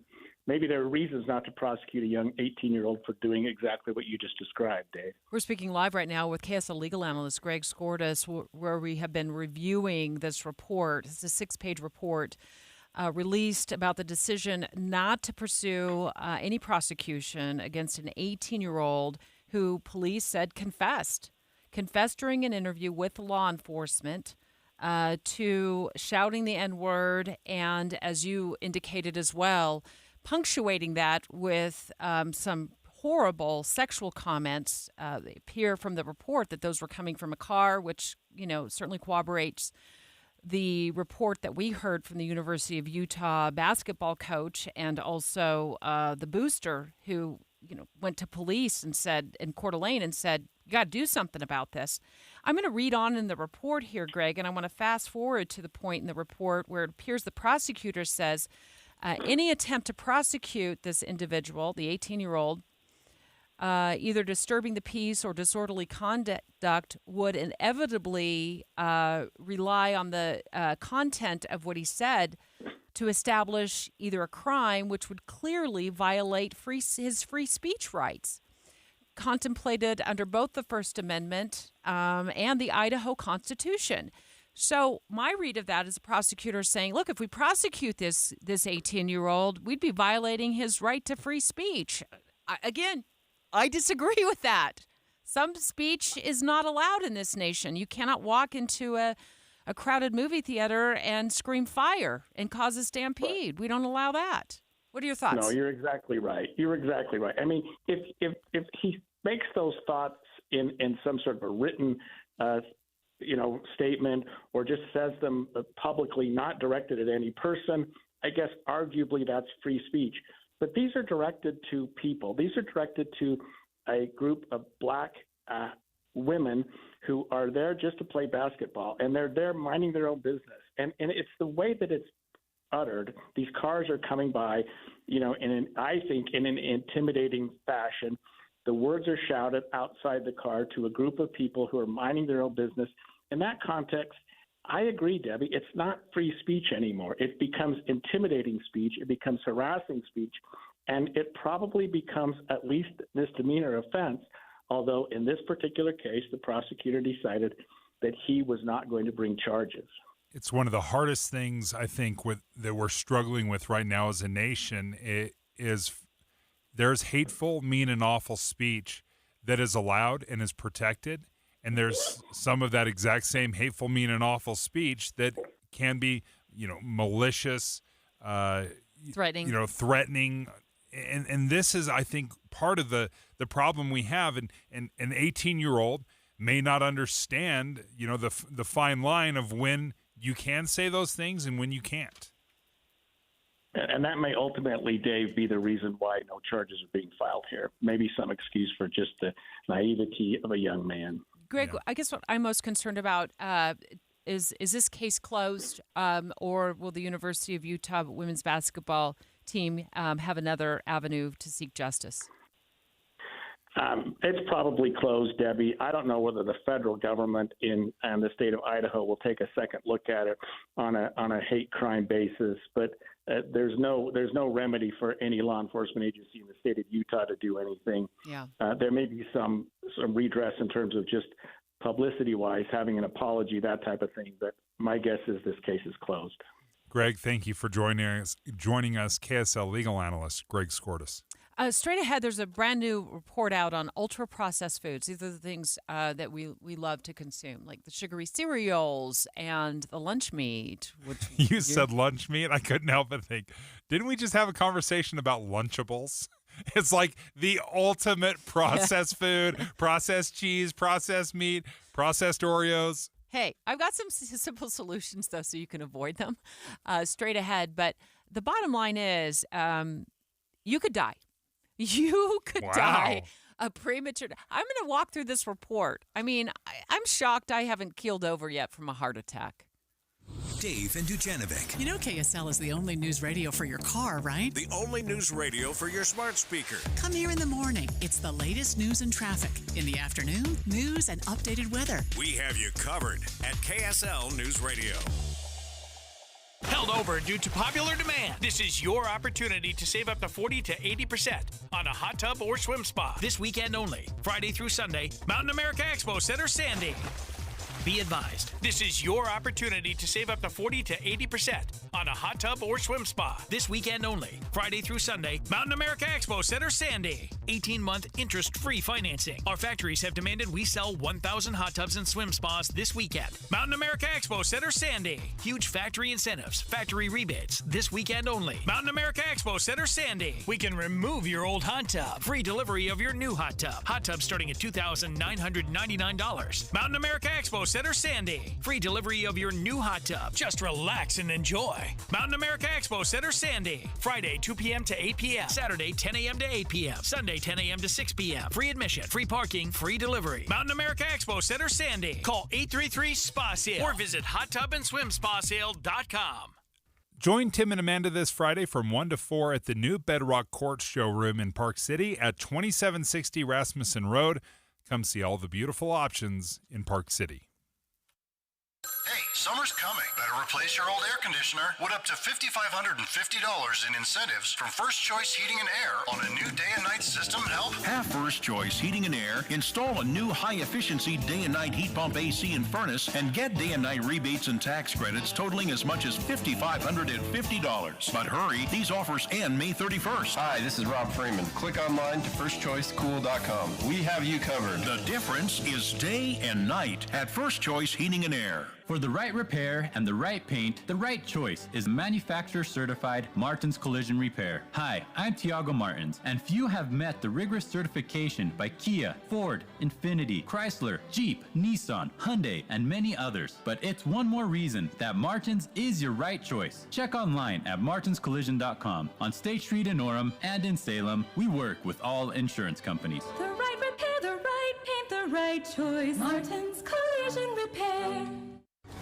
Dan Baum is just running in here from the newsroom with some breaking news. We apparently have an avalanche up Little Cottonwood Canyon. What do you know, Dan? We have just heard of this, and reportedly multiple skiers caught in this. We don't know how many, but this is at the Snowbird area, and Unified Police taking the lead on this. Sandy City Fire also helping out with this, but again, an avalanche reported at Snowbird with multiple skiers caught in this, and we don't know just how serious it is at this point, but we are checking into it, and we'll have more on that for you coming up in our news. Just a couple of quick points.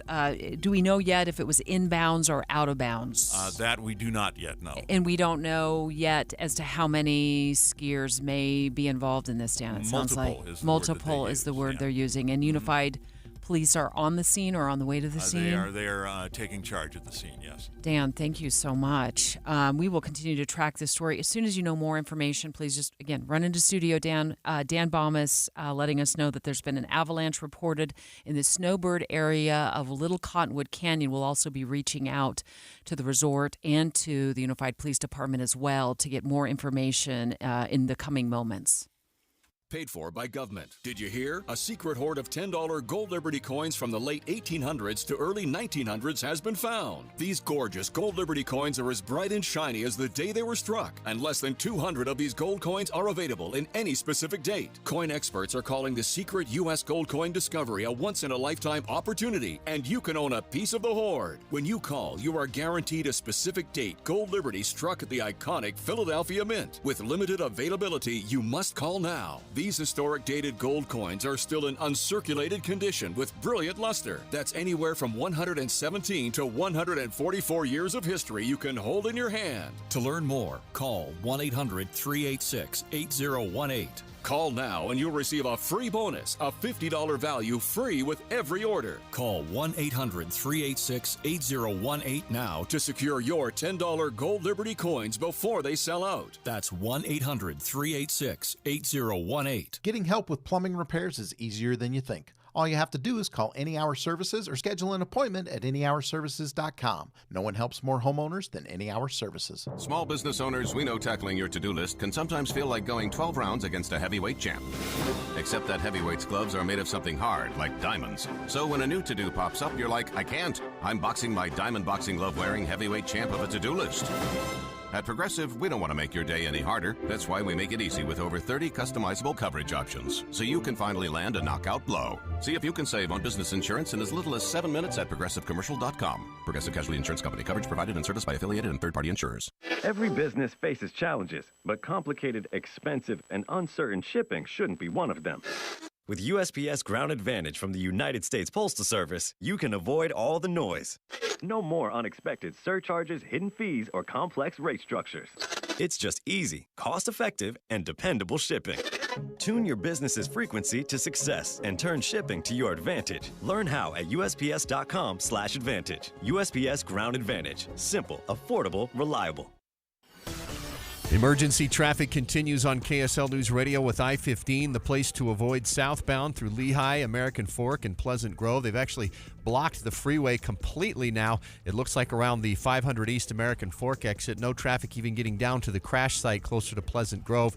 It's brought traffic to a halt on the freeway all the way back as far as 2100 North. That's over 5 miles, almost 6 miles of delay. It's backed up on all of your alternate routes, including Pioneer Crossing going over the freeway and over to State Street.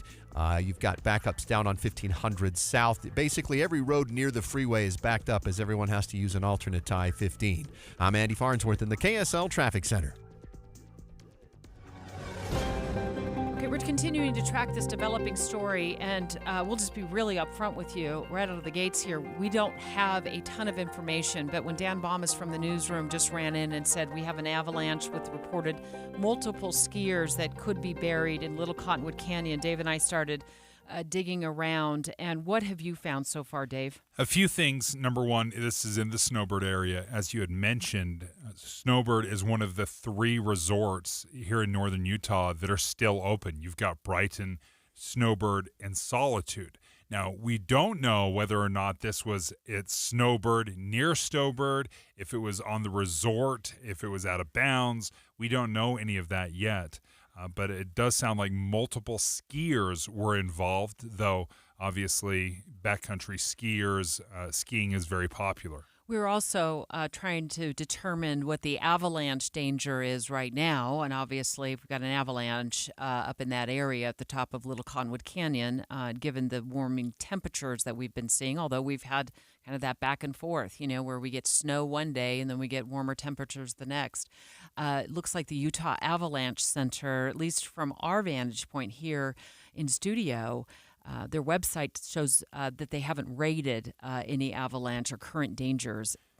In fact, I'm looking specifically at the Salt Lake area mountains because they, on the website, will choose chunks like, hey, this is what it's like in the northern part of Utah, but this is specifically the Salt Lake area mountains. And I clicked on it, and the latest update I saw was from May 1st, so 8 days ago, and they say, thank you for a great season, see you next fall, which would probably explain why this hasn't been updated. They've moved on, waiting for the next snow season. But they do have this note that says, during the spring, there are typically 3 different avalanche problems. Number 1, wet snow, which is wet, loose avalanches, wet slab avalanches, and glide avalanches. New snow, and that's something that we have received over the weekend. We got all of this new snow. They say new storm snow, instability as soft slab avalanches and loose dry avalanches, and then finally wind drifted snow, which is wind slabs, softer hard drifts, or wind blown snow. So there are 3 different avalanche problems: wet snow, new snow, and wind drifted snow, according to the Utah Avalanche Center. If you're just joining us right now, Dave and I are tracking an avalanche that's been reported up at the top of Little Cottonwood Canyon. That's where the Snowbird and Alta ski resorts sit. I'm on the Unified Police Department Twitter feed right now, and it looks as though they may be also focusing on the Alta area from reading this tweet. So, again, we haven't confirmed the exact location of where this avalanche hit. We don't know the exact time that it hit, but from our newsroom, we've got reports here from Dan Baumas, who broke the story just a few moments ago, that it appears that there may be multiple skiers buried in that area. And Dave, you just reported that Snowbird, Brighton, and what other ski resorts? Solitude. So Brighton and Solitude are in Big Cottonwood Canyon, different canyon. We're talking about the canyon that is further to the south, Little Cottonwood Canyon. You kind of hit that out of the sandy area there as you head up Little Cottonwood Canyon Road off of Wasatch Boulevard. And then you 20 miles up or so, 15, 20 miles up the road, you hit Little and Big Cottonwood Canyon. We know we've had all kinds of, strange weather patterns where we've had some amazing, gorgeously, spring days. And then, lo and behold, on, Saturday and then probably Sunday, Monday, even yesterday, it seemed like we were getting some snow down here in the valley at times. So certainly they were getting fresh powder on top of old powder and probably created an avalanche condition up there. And I guess I had just assumed, because we were so late into the spring, that the avalanche danger had gone away. In fact, as we were looking at UtahAvalancheCenter.org, they actually have posted that. Thanks for a great season. See you next fall. They stopped giving these daily updates. In fact, that post was about 8 days old. We are searching for a number of people to talk to about this. We've got a call out to our very own meteorologist, Kevin Eubank, to give us his perspective of what the avalanche danger is and what the situation is, particularly up that canyon right now. Our newsroom is feverishly making phone calls as well to figure out, do we indeed have skiers buried? Have they been able to self-rescue? I do know from UPD's tweet, Unified Police Departments, they indicate that there's a search and rescue going on up there. So we are also reaching out to the Unified Police Department as well to see if we can get them on the line. One of the challenges, as I was reading at Utah Avalanche Center, that during the spring, you naturally have very heavy snow. So any new snow is going to be very heavy, very water-laden. And then you're dealing with the old snowpack that is starting to make its way down the mountain, is starting to heat up, drain off, slide down, and then you put this new snow on top of it, and it becomes extremely unstable. We've also got phone calls in reaching out to the Utah Avalanche Center. They normally track the avalanche dangers, of course, throughout the ski season. But for the most part, ski season has, stopped in many of the resorts. They closed a few weeks ago. For a number of reasons. Sometimes they close because they no longer have an insurance policy in place after a certain date, and sometimes they close because they run out of good snow.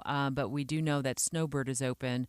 We don't know exactly. We haven't been able to pinpoint yet where this avalanche occurred. Speaking to the snowstorm, I follow Wasatch Snow on X, and they said that there was 42 inches. It was a 42-inch storm at Alta. I understand this is not totally apples to apples, but it gives you an idea. They're right 42. next door. Yeah. I mean, there's just a few miles, I think. Yeah. They, in fact, are connected. Oh, are they blend right in together? Yeah, pretty much. So, at least in Alta, they measured it. Alta's just above Snowbird, right? So, they had a 42-inch, it was 42 inches worth of a storm. So, that's 3.5 feet. So that's an enormous spring storm. If you're just joining us, we are tracking a reported avalanche up Little Cottonwood Canyon that it does appear to have, at least for initial reports, multiple skiers who've been buried. A search and rescue, it appears, from the Unified Police Department. Social media post is underway. We have reporters heading to the scene and also making phone calls to bring the latest to you in the 11 o'clock hour. KSL FM Midvale. KSL Salt Lake City. From the KSL Common Spirit Health Studios, this is KSL News Radio. Utah's news, traffic, and weather station.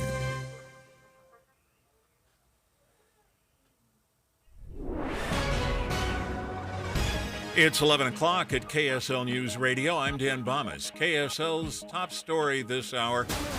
We have breaking news from Little Cottonwood Canyon. Unified Fire Authority says it's responding to a report of an avalanche at Snowbird with multiple missing skiers. Unified Police Sandy Fire also responding to this incident. Now, we don't yet know precisely where this slide occurred or how many skiers may have been caught. We also have another breaking story at this hour. Former Utah Congressman Chris Cannon has passed away. Cannon's brother Joe has confirmed his passing to the Deseret News. A Wikipedia entry says he died yesterday but gives no details. Cannon represented Utah's 3rd Congressional District from 1997 to 2009. A political expert speaking out on how mistrust in the election system is causing some election workers to leave their positions. Taylor Morgan, a partner at Morgan & May Public Affairs and occasional host of KSL at Night, says county clerks are asked to do a lot without much of a salary. You throw on top of that some, unnecessary, unbased political drama, and I think it does become a little too much for a lot of our county election officials. Taylor says Utah is the gold standard for election security, and worries about election fraud here, he says, are unfounded. Your money at this moment, the Dow Jones average up on the day 198 points. The NASDAQ is up 38. And our KSL weather, we're expecting those downslope winds to pick up in Davis County. That's next. KSL News Time, 11:01. You know what's great about KSL's traffic coverage? Trained traffic reporters and real listeners. Trading information and making the commute safer and faster for everyone. Every 10 minutes on the 9s, we have you covered on KSL News Radio. Achieving the extraordinary, getting things done. That's the Utah way. And that's Brad Wilson. He delivered the biggest tax cut Utah's ever seen, keeping more money in your pocket. And on the Second Amendment, when others caved, Brad Wilson stood tall, enacted constitutional carry. Wilson stood up to the EPA, sued Joe Biden to protect Utah's energy industry, and won. And when others backed down on illegal immigration, Wilson didn't buckle. He banned sanctuary cities. In the U.S. Senate, he'd bring the Utah way to Washington, taking Joe Biden's agenda head on. That's why over 60 mayors, 22 sheriffs, and leading conservatives across Utah are supporting Brad Wilson for U.S. Senate, because Brad Wilson's the tested, trusted Utah conservative for U.S. Senate. Join them and thousands more supporting Brad Wilson at electbradwilson.com. I'm Brad Wilson, and I approve this message. Paid for by Wilson for Senate. Derek Overstreet, founder of the New Millennium Group. We're a financial planning firm. Listen, we're fiduciaries. We have advisors standing by right now to take your call. That's 888-999-6370, 888-999-6370. The reason you're going to want to call is we're going to help you retire 3 to 5 years before you thought possible. Now, imagine how that would be if you could actually retire 3 to 5 years sooner than your plan was. The way we do this is by putting together a step-by-step plan, taking into consideration any rental properties that you have, any pension income that you have, your Social Security. Listen, we put that all together for you in writing. It will allow us to build your income based on inflation. You know, inflation has been rapidly rising. You and I both need a plan that whatever we start out our income at, in 5 or 10 years, we're going to need 40% more income. So if you're one of those people listening and you'd like a plan in writing, give us a call at 888-999-6370. That's 888-999-6370, or go to utahsfinancialplanner.com. Jeff Kaplan here with Josh Moore from IWC Roofing. Josh, on our show yesterday, you made a very special offer for our listeners. $2,000 off an entire roof purchase. It's by far the largest promo that we've ever ran in almost 30 years of business. And in addition to that, we can actually do financing. So not one or the other, but we can combine the two. So you're going to keep it going an extra day, but why IWC Roofing? The question is, why not IWC Roofing? We're the highest rated roofing contractor in the state.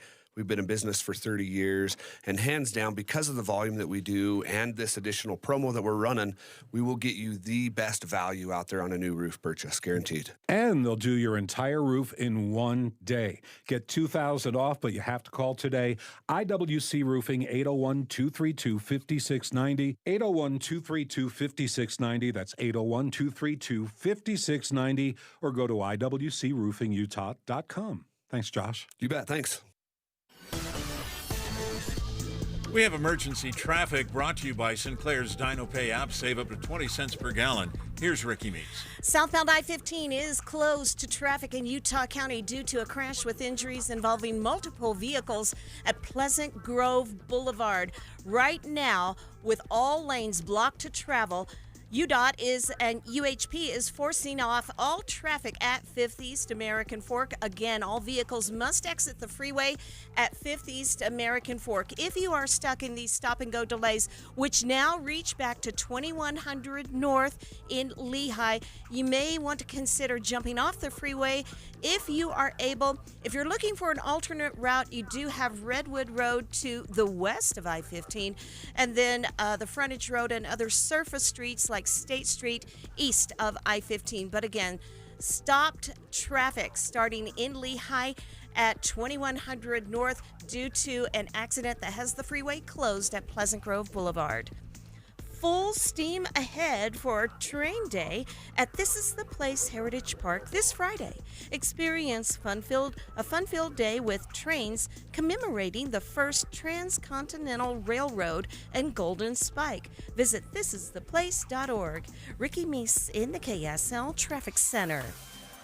We'll see downslope winds pick up around midday today from Bountiful northward. Gusts could reach 50 miles an hour, and rain showers if possible in central and southern Utah.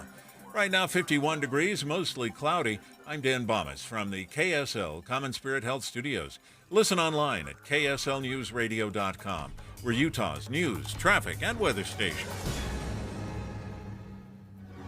I want to bring you up to date on what we have learned about this avalanche and the Little Cottonwood Canyon up either Snowbird, Alta area. Unified Fire Authority saying that they were paged out to support the search and rescue operation. 3 skiers missing, also 1 dog missing. Dave, they said they've sent out the helicopters, they've sent up helicopters during this operation to see if they can find the missing.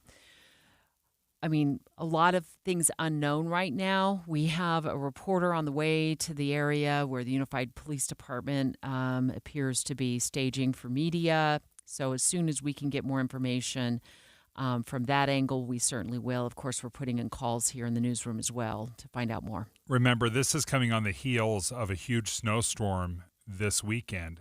It brought down 42 inches, 3.5 feet in this area. So there was some incredible skiing. I saw a lot of videos at this weekend of people just going through this new snow. And now, several days later, it looks like this has triggered an avalanche, a massive one. Yeah. What we know is 3 skiers missing. Also, a dog missing, and we are trying to get as much information together as we can in the next few minutes, including calls out to the Utah Avalanche Center, calls into the police department, the fire department as well, and our very own meteorologist, Kevin Eubank, to get him on the line to walk us through what the avalanche risk is in other parts of the state right now. If we're seeing this kind of an avalanche happen at an elevation of which Snowbird is, you certainly have to be concerned if anybody's going into the backcountry at this point. And most ski resorts have shut down for the season. There's a handful that are still open. Snowbird happens to be one of those that is still open. So a lot of this new snow, a little bit of a surprise. And even though there was some good skiing this weekend, these places were still not opening up their resorts. Let's move on to a new development out of the University of Utah when it comes to campus protests and the story that Dave caught in the Deseret News. Now, we know the campus protests have been going on all over the nation, including several arrests made at the University of Utah.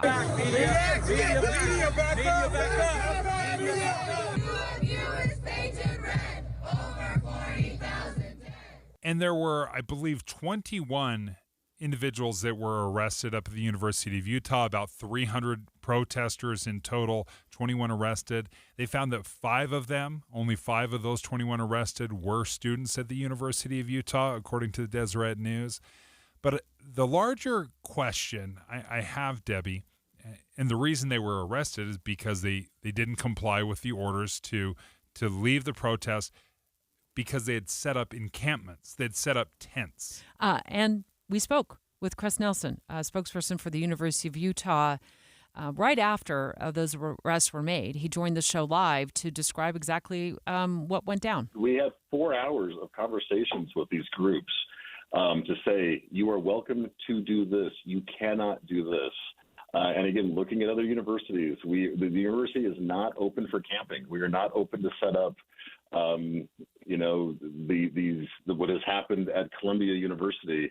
Looking at what was brought to campus, the organization, this was more than a student protest. This was something different. And again, we will always foster free speech on our campus, but we will not allow our campus. So in our conversation with Chris Nelson regarding that, I took away that it was the encampment that was sort of the trigger that had cops asking these protesters to leave the area. When they didn't, they were removed from that area, and some of them were arrested. Now, let's go back to why this is all happening. These protests are happening is they're protesting what's going on with Israel and the shelling in Gaza and the 30,000 plus people who have died in the Gaza Strip and the ongoing war between Israel and Hamas. And many of them have been demanding, if you will, that universities divest any sort of association with Israel over their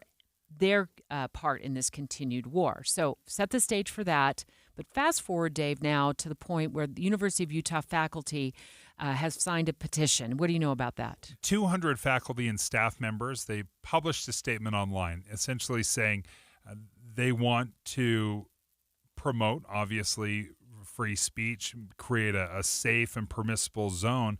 Specifically, what stood out to me was they want to make encampments a valid form of free expression. The faculty does.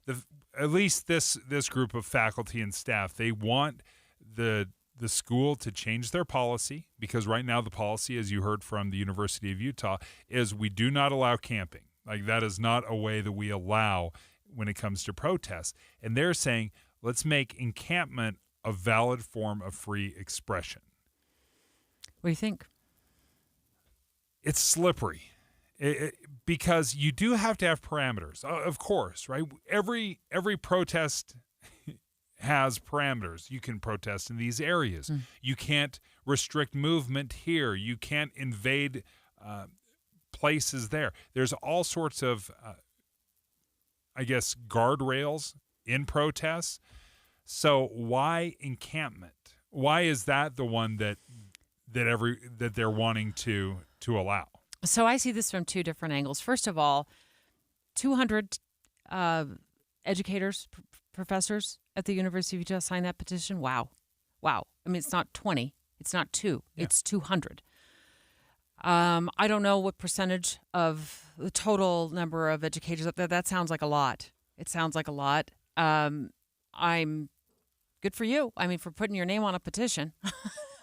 It says you want the University of Utah, your employer, to open up spots for camping. I've had heartburn with the camping, pushing them out for camping, and I will just say I felt as though that was not that big of a deal.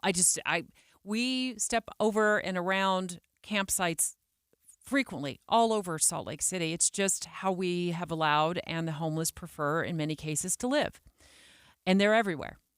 And they've been everywhere for a very, very long time. Now, the argument at the U was, well, they were moving supplies in, and it was looking like they were going to set up for a few days. I did not hear of, I did not see any breaches of any buildings. I have absolutely no issue at 11 o'clock at night in President's Circle on a big grassy lawn that basically all they do is mow. I mean, that's probably mainly all it's used for is they mow. And up there at the University of Utah, they're not interrupting any classrooms. I mean, they're not interrupting any classes because classes aren't going at 11 o'clock at night. I just did not see that juice was worth the squeeze for law enforcement. I thought it was a bad look for Utah. I don't have any issues with camping at all. Now, if you're going to pitch a tent in the middle of chemistry class, yeah, that's a different story. You know, if you're going to, chemistry lab needs to function as chemistry lab. There are paying students up at the University of Utah. For years, my daughter was one of them. We paid tuition. I have absolutely no heartburn with camping. What do you think? I have problems with breaking the rules. Like, if you want to say we allow camping, then fine. Then allow camping. But if you're going to say we do not allow camping, then absolutely you should crack down on it. Don't have the rules, don't have the laws, don't have the ordinances in place if you're not going to enforce them. So I have absolutely no problem if the University of Utah says, yes, in camping is a valid form of protest. We're not going to enforce it. Go ahead, set up, stay for the entire semester. We allow that. Then I'm fine with it. But they haven't said that. They've said this is not permitted. So we can't complain when they crack down and enforce that. Continuing to follow our breaking story out of Little Cottonwood Canyon in the Snowbird Ski Resort area, where we've learned in the last several minutes that 3 skiers are buried in an avalanche, and also their dog. So a dog has been buried. Now, it makes me think that those are some backcountry skiers when I heard that the dog was also buried. Now, we don't have any new information to bring you in terms of have these skiers been rescued. We do know that multiple agencies have been called to the scene, Sandy, city agencies, as well as Unified Police Department, Unified Fire Authority. And we're going to bring you more information. Our very own meteorologist, Kevin Eubank, calling the show next to give us the full picture of what's going on in terms of avalanche danger up there in Little Cottonwood Canyon and other resorts around Utah as we continue to warm up this week. Dave and Dujanovic. Dave and Debbie go out of their way to make sure you hear all sides of a story. They're working the phones to get several viewpoints on for you. Hi, it's Tim and Amanda. We get you the full story, too. We have you covered on KSL News Radio. Jake and Nate from Advanced Window Products were in the studio yesterday afternoon, and you guys are back. Why? Hey, we want to extend that offer that we had for your listeners yesterday of $3,000 off 10 or more windows. So those of you that were not able to listen yesterday, we're going to extend that. All you have to do is call today.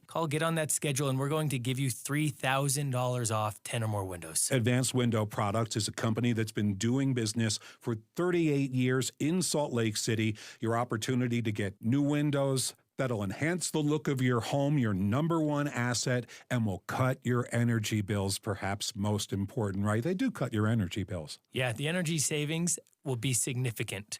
Advanced Window Products offers financing as low as $170 a month. They build the windows, they install the windows, and they guarantee them for life. Call now, 801-850-9100, 801-850-9100, advancedwindowsusa.com. When a Utah police officer leaves home each morning, there are no guarantees, what they'll see, and the dangers to their lives and livelihoods.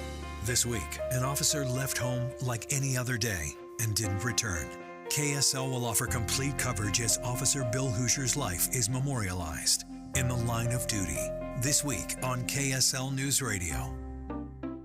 At Fisher Investments, we may seem like other money managers, but we're different. Are you really that different than the rest of us? We are. As a fiduciary, we always focus on what's best for our clients. What services do you offer besides investing? We have a team of specialists in financial planning, estate planning, and more. Your clients rely on you for all that? Yes, we ensure clients receive unparalleled service at every step of the relationship. Okay, but you still sell commission-based products, right? No, because we believe that's a conflict of interest. We prioritize service over sales goals. So, then how do your fees work? We have a simple and transparent fee that's a percentage of our clients' portfolios. So we do better when our clients do better. Wow, we're more different than I thought. At Fisher Investments, we're clearly different. Learn more at fisherinvestments.com. Investing in securities involves the risk of loss.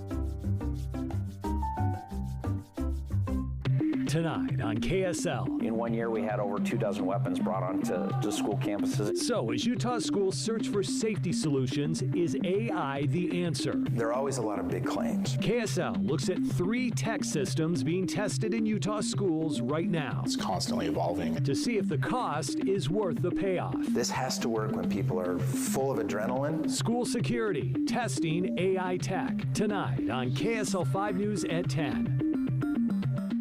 We had a company propose a power line route to come right down through the center of town with 160-foot high voltage power lines. A resident of our community reached out to Celeste and just asked for a statement, and she did much better than that. She actually came down to our very small town and met with us. And we really appreciate Celeste and everything that she did for the town of Leamington. Celeste showed up for me. She'll show up for you, and she shows up for Utah. Paid for by Celeste for Congress. Small business owners, we know finishing your to-do list can feel like climbing a mountain, but that mountain is also covered in banana peels. Then when something new gets added to your list, you're like, nope, I'm already climbing this huge, super slippery banana peel mountain of a to-do list. At Progressive, we don't want to make your day any harder. That's why we make it easy to manage your policy on our mobile app. So climbing that banana peel mountain feels more like a leisurely stroll. See if you can save on commercial auto insurance in as little as 7 minutes at progressivecommercial.com. Progressive Casualty Insurance Company and affiliates. Coverage subject to policy terms and conditions. I'm Kareem Abdul-Jabbar. I learned about atrial fibrillation the hard way. My symptoms would come and go. Shortness of breath, fatigue. I kept going. Then I got so lightheaded, I couldn't. My doctor said I have AFib, so I'm about 5 times more likely to have a stroke. Other symptoms, irregular heartbeat, heart racing, chest pain can come and go, but the risk of stroke stays. If you have symptoms, tell a doctor. Visit notimetowait.com. Sponsored by Bristol-Myers Squibb and Pfizer. Here's an easy tip from Jordan Valley Water to know when it's time to water your lawn. If you can easily push a 6-inch screwdriver into your soil, you don't need to water yet. For more tips, visit waittowater.com. Emergency traffic on KSL News Radio, brought to you by Sinclair's Dino Pay app. Save up to 20 cents per gallon. We have a freeway shutdown. This is in Utah County. Southbound I-15 is closed due to a fatal accident at Pleasant Grove Boulevard. All traffic must exit at 5th East American Fork. We're getting information that the freeway is likely to be closed for the next hour. That means avoid it and do not take southbound I-15 unless you're past Pleasant Grove Boulevard. Right now we have traffic at a standstill all the way back to 2100 North Lehigh. Ricky Meese in the KSL Traffic Center. Continuing to follow the developing story of the avalanche up Little Cottonwood Canyon near the Snowbird, maybe Alta area. It sounds like it might be in the backcountry, given what we're learning. Dan Bomas joins us right now from the KSL newsroom. Dan, we listened to you break this story. What's the latest? Well, we have 3 missing skiers and a dog, according to Unified Fire Authority. So that's who they're looking for. They've brought in helicopters for the search at this point.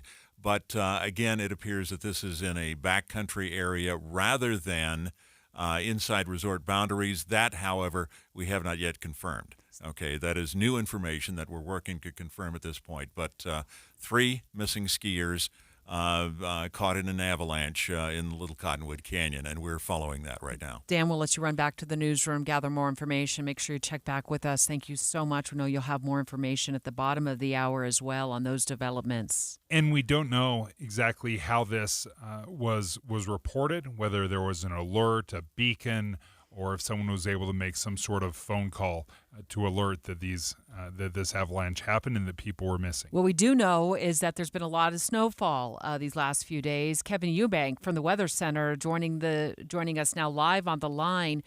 Let's talk about this specific area between Snowbird and Alta, Little Cottonwood Canyon. Just probably a lot of snow ripe for avalanche. Absolutely, guys. And so in the last 7 days, that area has had 3 to 4 feet of new snow. And it's not light, fluffy powder. This was a heavy, wet, dense snow that fell on that area. And so springtime avalanches are fairly common just because you've got such a crazy thaw, melt, and freeze cycle. And then when you add on top of that 3 to 4 feet of heavy, wet snow, it definitely can be dangerous. And that area, Snowbird is continuing operations at the resort through this weekend, and then they go to weekends. But Alta's closed, and there's still a lot of outdoor enthusiasts who like to go skin up that area up into Superior and all throughout that basin to take advantage of the spring conditions. So highly likely there are many people up in that area. Obviously, we have the reports of the 3 that were involved in the avalanche, but it's still a very popular area adjacent to both resorts, and you definitely have a volatile mountain this time of year. That's a great point, because I was watching all weekend long. People were posting videos of skiing through this after this incredible snowstorm, and it looked beautiful. It looked magical. So I'm not surprised that so many people were trying to take good advantage. But walk us through, after that initial big snowstorm, what have the last few days looked like? Has it been warming up, and how I guess maybe dangerous are the conditions from what was happening on the weekend to right now? Yeah, that's a good question, Dave. In fact, a lot of the guys at the Utah Avalanche Center, forecasters, say that the snow always needs time to relax. It needs time to calm down and settle. And when you have that much snow happen, it just needs time to settle, to compact, for natural slides to happen, and really to just calm down, because you've added a very heavy wet layer on top of an existing layer that's dynamic. And again, it's different in every area. So it hasn't been exceptionally warm. So we're not talking about necessarily wet slides that happen when you warm it up and it kind of slides on itself. This is more of a traditional type of avalanche based on the new snow falling on top of an existing snowpack. And then depending on that dynamic and the weight and where it is in proximity to the mountains, you get sunshine, you get, north facing, south facing. It can be very dangerous and very volatile. So the good news is we are aware that 3 individuals are missing. We hope that they're out of the area or they're not caught in it. But the good news is we know about it and we can respond. The worst case is when those happen in the back country and we don't know about it. No one saw it, or no one in the party got out to tell people, hey, there are people stuck. So it is a good scenario. We're praying for the outcome that's positive, but this is definitely one of the dangers that exist in the backcountry of Utah in the spring. Yeah, Kevin Eubank on the line with us live right now from the Weather Center here at Broadcast House. We're talking about an avalanche that we learned not too long ago about up Little Cottonwood Canyon. We don't have the specifics on exactly where it happened, and initially we've heard it was in the Snowbird area, maybe the Alta area. Of course, those 2 ski resorts of Little Cottonwood Canyon they butt up against each other. Dan Baum was just joining us a few minutes ago, saying it looks like as though it's an out-of-bounds avalanche where 3 skiers or not out of bounds. There are 3 skiers in the backcountry and a missing dog as well. These skiers are missing. At this point, we have a reporter in the area that is starting to ask some questions now, Kevin, but I just get so concerned about how wide and how deep these avalanches get. Maybe you can speak to that as well. Oh, yeah, the potential. I mean, the last year was an epic year for avalanches and avalanche slides that happened in the month of April and May. because of how much snow we had. So again, not knowing the specifics on this particular area or where it is, I think we can say a couple things for certain. Number one, it's not inbounds at Snowbird, right, or Snowbird would have confirmed that that had happened on their property while in operation. So even when we say the Snowbird area, it's likely outside of the Correct. resort boundaries, across the street, Little Cottonwood Canyon. Alta is not operating, but I do believe they're allowing some uphill travel on certain areas. The fact that there's a dog included in this is missing also would indicate that these were backcountry people that were on a trail. Most times, they're very well versed on what they're doing. They've got beacons. There's beacon testers at the base and receiver testers. So they know where they are, but conditions are so volatile, it can be dangerous. And in a spring slide, after you've received 4 feet of snow, the depth and the breadth of that is incomprehensible.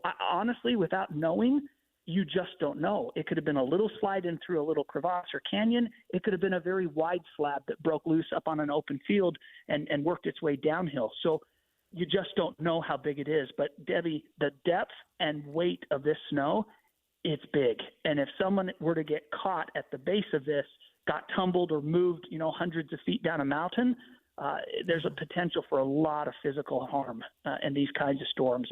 And when it's a light, fluffy snow and you're getting small slides, that's different. These are big, heavy, wet, dense slides, and they tend to have more of an impact if caught in them.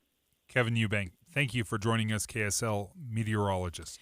As we pass it off to the newsroom now, where they'll probably, of course, get more information to you in the next few minutes, here's what we know so far. We have 3 missing skiers. Dan Bomas reporting just moments ago that it appears that they were in the backcountry in Little Cottonwood Canyon. We don't have specifics exactly where they were in Little Cottonwood Canyon yet.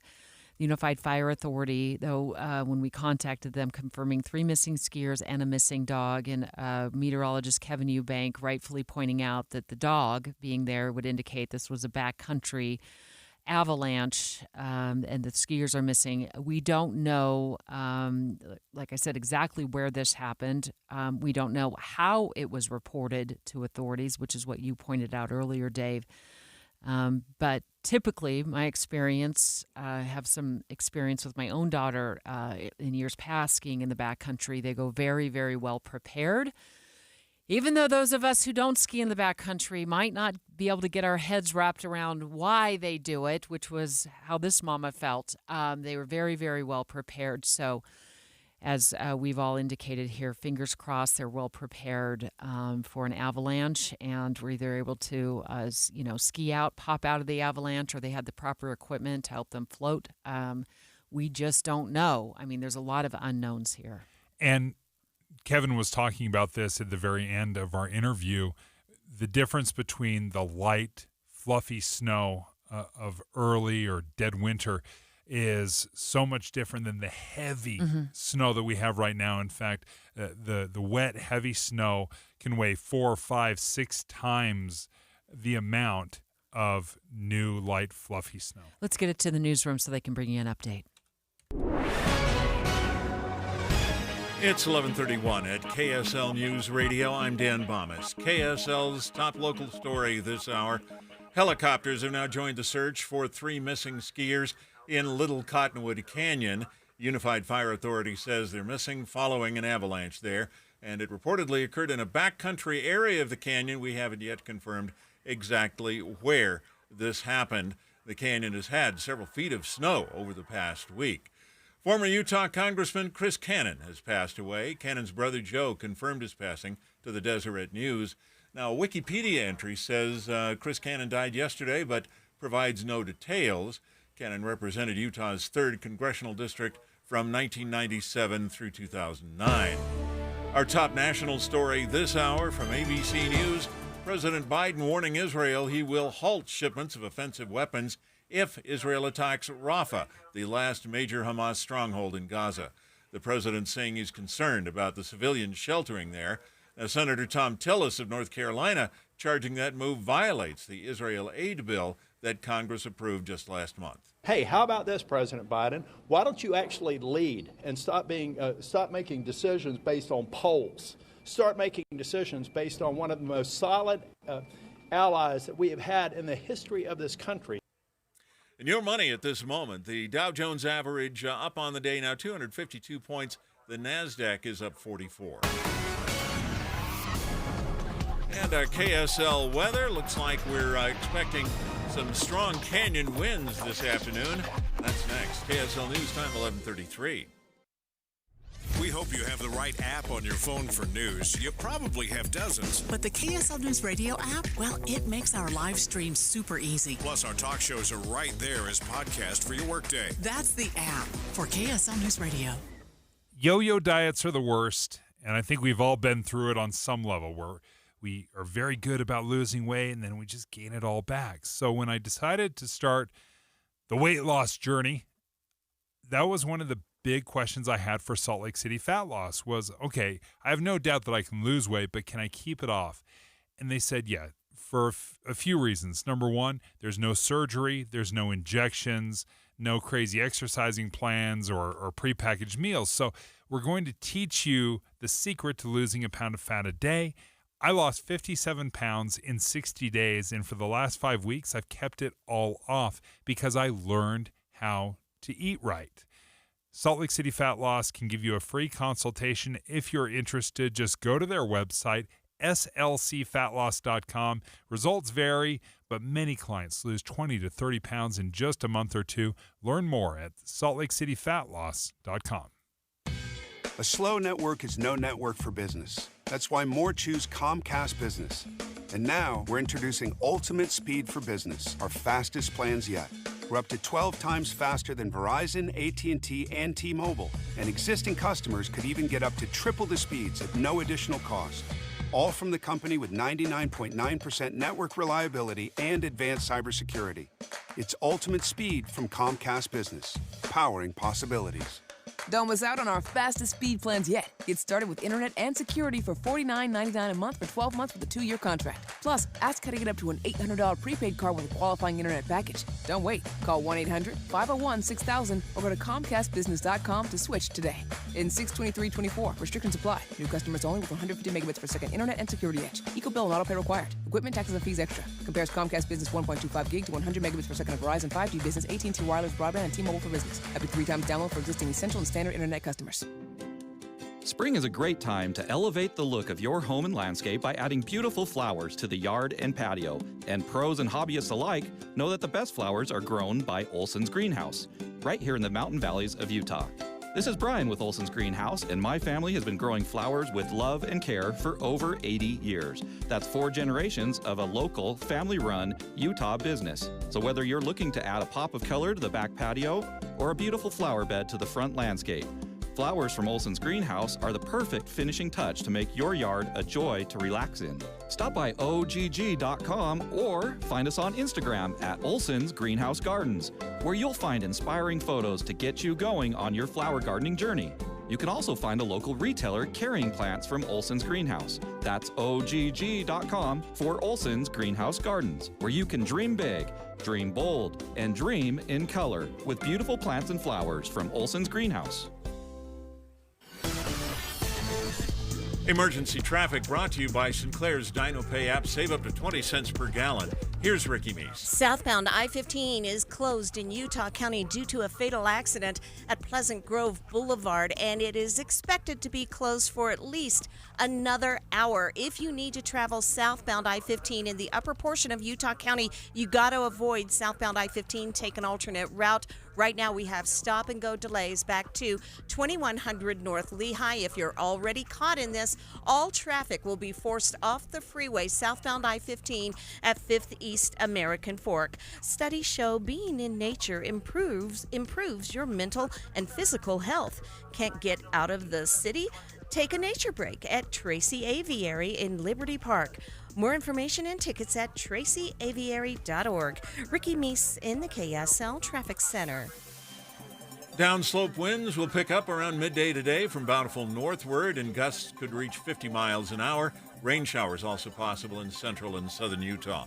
54 degrees, mostly cloudy right now. I'm Dan Bomas from the KSL Common Spirit Health Studios. Listen online at kslnewsradio.com. We're Utah's news, traffic, and weather station. We're following the developments out of Little Cottonwood Canyon as we understand it, the search continuing for what was reported earlier as 3 missing skiers and a dog. We've since been able to narrow the scope of what's going on up there at Little Cottonwood Canyon, which, of course, is where you commonly, hear snowbird and Alta ski resorts are located at the top of that canyon. It does seem as though this happened in the backcountry in that area. They had a dog with them. And from what we know thus far, multiple police departments, fire departments responding, also helicopter, maybe more than one sent up to help with the search. And we knew that there was a lot of snow that came down this past weekend. We talked to Kevin Eubank of KSL 5 Television, and he said this area got 3.5, 4 feet of snow. So it was an enormous amount of snow that came down. And I watched a lot of videos over the weekend of people skiing through this beautiful snow, like incredible spring skiing, but it's so heavy. It's got so much water. It is just brutally heavy. And you're in the middle of spring runoff as well. So you've got this underlayer, as Kevin was describing this underlayer that is freezing and melting, and then you throw another 3 or 4 feet of heavy snow on top, and it just becomes extremely dangerous. In a few moments, we're expecting a live call from Craig Gordon of the Utah Avalanche Center. The Utah Avalanche Center does a great job tracking the ratings and how, in terms of how dangerous the avalanche situation is all across Utah. It looks as though from their website they stopped tracking this at some point, and it was just very recently they stopped tracking. May 1st. May 1st was the last post I saw, and I looked specifically in the Salt Lake area mountains, and they said, hey, thank you for the great ski season. See you next fall, indicating that they wouldn't be updating it like they had been previously. But they do say right on the website, during the spring, there are typically 3 different avalanche problems. They talk about the wet snow, new snow, wind-drifted snow, all that can contribute to avalanches. So often, just as a news reporter, Dave, you've probably covered as a news photographer multiple avalanches all across Utah. So often we do hear of good outcomes, but quite often we also hear of, terrible outcomes. We don't know what the situation is right now up Little Cottonwood Canyon, but let's turn to Craig Gordon with the Utah Avalanche Center. Craig, good morning. Just terrible circumstances up there at Little Cottonwood Canyon. Is there any information that you can share with us and our listeners? Yeah, hey, thanks for the call today. And of course, this is a really bad deal that our community is facing right now. And this week, Monday, Tuesday, Wednesday, we had this amazing early May storm, stacked up over 30 inches of snow with lots of water, almost 3 inches of water. So dense, heavy snow. And something to keep in mind for backcountry conditions right now is that avalanche conditions can change literally in a second or two. And, it's just very unlike our winter snowpack. And what happens this time of year, just a little glancing blow of sun or a rapid increase in temperatures can spike the avalanche danger. And this can happen from drainage to drainage. I mean, within a quarter mile. So what we do know is that that's the basics of our snow structure and what the avalanche conditions look like. And what I know about the terrain is that in the Big Willow Cirque, so this is near the Lone Pine area. Lone Pine is that iconic, or Lone Peak rather. Lone Peak is that iconic peak. Looks like a big molar that sticks out of the Wasatch. And this zone it's steep, it's serious terrain. It would require a group of very experienced, very knowledgeable backcountry travelers just to access it. So this isn't the type of terrain that you just stumble on. This is the real deal. And I feel as though the outcome at the end of the day is not going to be a good deal for us or our community or this tight family that we call our backcountry community. Craig, how popular is this kind of backcountry skiing this late into the spring? Well, great question. Right now, I mean, the skiing is phenomenal. The riding is just phenomenal with all of this snow.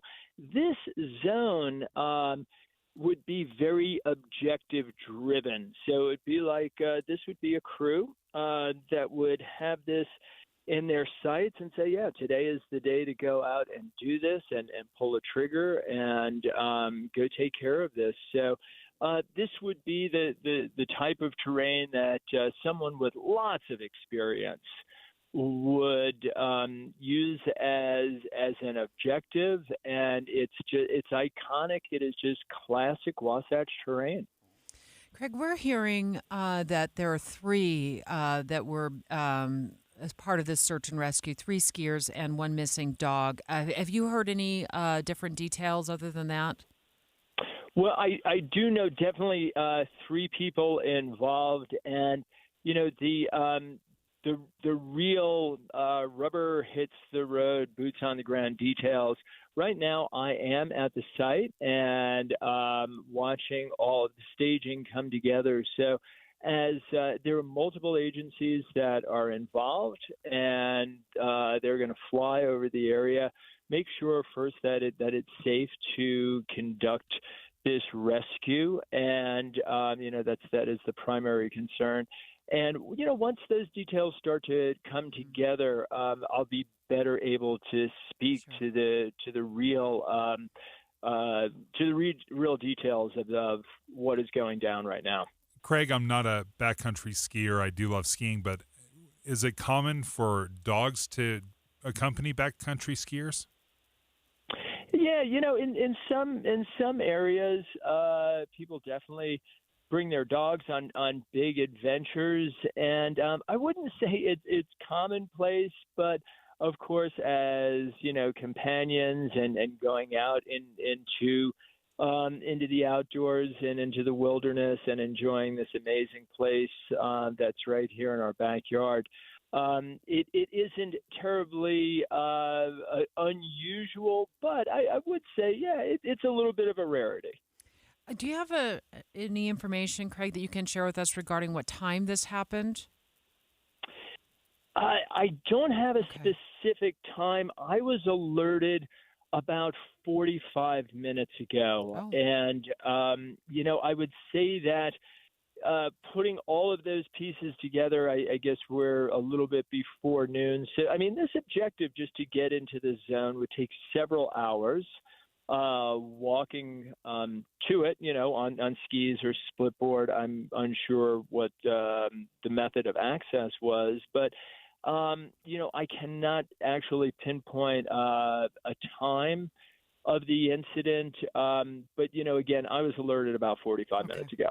Craig, the first thing I did was go to UtahAvalancheCenter.org when I heard about this, but I did notice it seems like you're not giving the daily updates. In fact, the post I see in the Salt Lake area mountains, the last post looks to be May 1st. Is that not being updated anymore?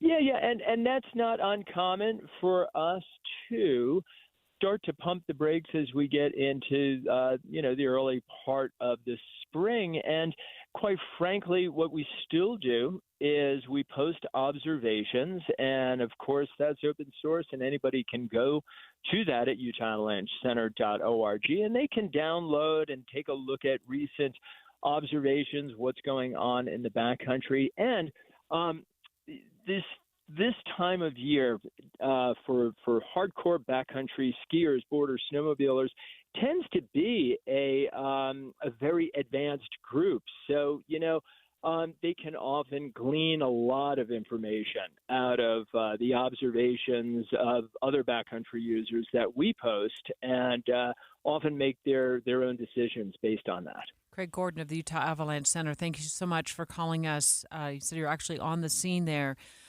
Search and rescue stages to try to figure out the best course of action, the safest course of action to send search and rescue teams into that area where we've had reports earlier this morning that 3 skiers are missing in the backcountry. Initially, we weren't sure if it was at Snowbird, at Alta, but in speaking and working through details on this over the last hour or so, we've learned that it's a backcountry skiing Avalanche. 3 missing skiers, also their dog missing, as you just heard from Craig. Not terribly unusual to have a dog in the backcountry, but not something everybody does when they backcountry ski. Yeah, I wasn't sure if the dogs accompanying is just a companion or if they play a role, if these dogs can help out in some way, but I know very little about that. I was just curious.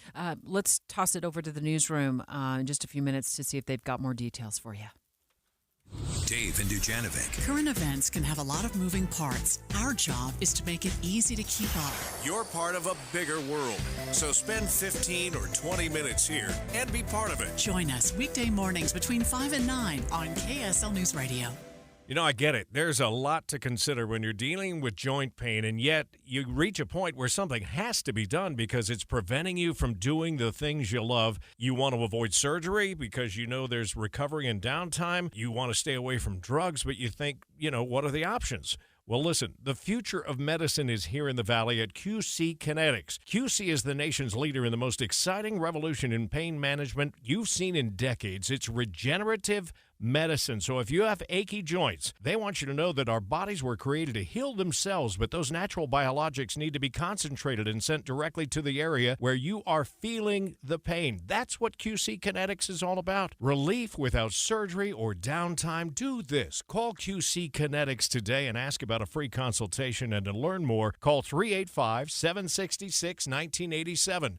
That's QC Kinetics, 385-766-1987. Do it today, 385-766-1987. Les Olson IT is your source for top quality technology. We carry the latest desktop and laptop PCs in stock, configured to your specific needs, and backed by our award-winning support team. And if your business demands high-performance hardware, we offer custom-built computers that can tackle any task. We also offer great computer accessories like monitors, keyboards, speakers, Fujitsu document scanners, and more. Get a quote today. Les Olson IT. What does an Olympic venue, Memorial Weekend, music, food, canine athletes, and handlers celebrating 20 years all have in common? The 20th anniversary of the Soldier Hollow Sheepdog Classic, presented by Purina Pro Plan, May 24th through 27th. A glorious event set amidst the Soldier Hollow mountainside. Cheer on top dog athletes and talented handlers, dueling rugged mountainous terrain against the clock with agility and skill to corral the most insolent sheep in the world. 4 days, high-value competition, demos, music, along with delicious local eateries and vendors bordered in beautiful Midway, Utah. Soldier Hollow Sheepdog Classic, presented by Purina Pro Plan, performance nutrition that fuels sporting dog champions. Powder River, the authority in livestock handling equipment, and IFA Country Stores, for over 100 years helping farmers and ranchers grow the things they love. May 24th through 27th. Visit SoldierHollowClassic.com. SoldierHollowClassic.com. We all know what UV rays can do to our skin, but they can also do damage to your car. Keep that from happening with 303 Protectant. 303 Protectant keeps the sun's harmful rays from causing fading and cracking in rubber, plastic, or vinyl surfaces. From the dashboard to the tires, 303 Protectant keeps your car looking new longer. Get 303 Protectant today at Advance Auto Parts. Visit 303radio.com for more information. Hey everyone, it's Ted from Consumer Cellular, the guy in the orange sweater, and this is your wake-up call. If you're paying too much for wireless service, you don't have to keep having that nightmare. Consumer Cellular has the same fast, reliable coverage as the leading carriers for less. And for a limited time, new customers receive their second month free when they sign up and use promo code MONTHFREE by May 31st. So why keep spending more than you have to? Seriously, wake up and call 1-888-FREEDOM or visit consumercellular.com. Taxes, fees, and other third-party charges will apply. See website for additional details. This is Derek Miller speaking on business. Park City Gardens is an expert on high-altitude gardening in the Rocky Mountain West. They aim to meet the challenges of the short planting season and microclimates that come with mountain living. Owner Sophie Kohler joins us with more. Established in 1983 and located on 10 acres of historic property, Park City Gardens is a Utah flower and plant lovers sanctuary. Our slogan, "We know what grows," has been earned through over 40 years of gardening at over 6,500 feet. Our focus from inception has been our outdoor nursery that provides trees, shrubs, and flowers that perform well in our area. Park City Gardens encompasses multiple businesses, each housed in their own historic structure. The Victorian glass greenhouse is filled with indoor plants year-round. The Flower Barn is our floral shop, and the Garden Boutique is filled with unique gifts. The Garden Cafe, residing in Park City's first general store, dates back to 1890 and serves small batch coffee and locally made bites. We pride ourselves on community involvement. Come visit our beautiful grounds, attend a floral or gardening workshop, and make our seasonal events a part of your family tradition. From floral arrangements to gardening expertise, Park City Gardens is here for all your plant needs. Learn more at their website. I'm Derek Miller with the Salt Lake Chamber, speaking on business. If you've got a honey-do list with electrical, plumbing, heating, or air conditioning projects on it, Any Hour Services can help. Call Any Hour Services, electrical, plumbing, heating, and air. anyhourservices.com. Emergency traffic on KSL News Radio continues due to a fatal accident in Utah County.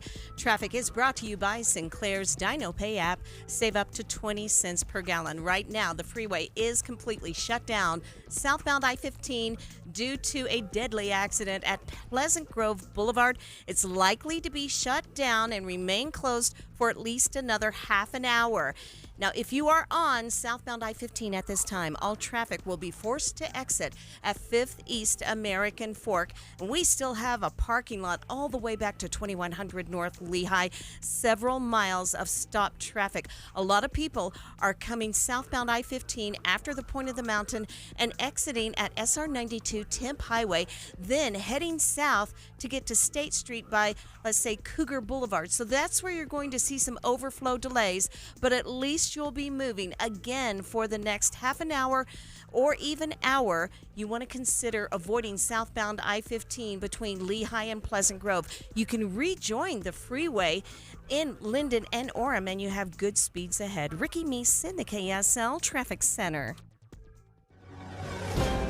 We just heard from Craig Gordon with the Utah Avalanche Center. He said he was on site where multiple agencies are responding in Little Conwood Canyon to a report of an avalanche. It seems like a significant avalanche from what we've been learning over the last hour or so.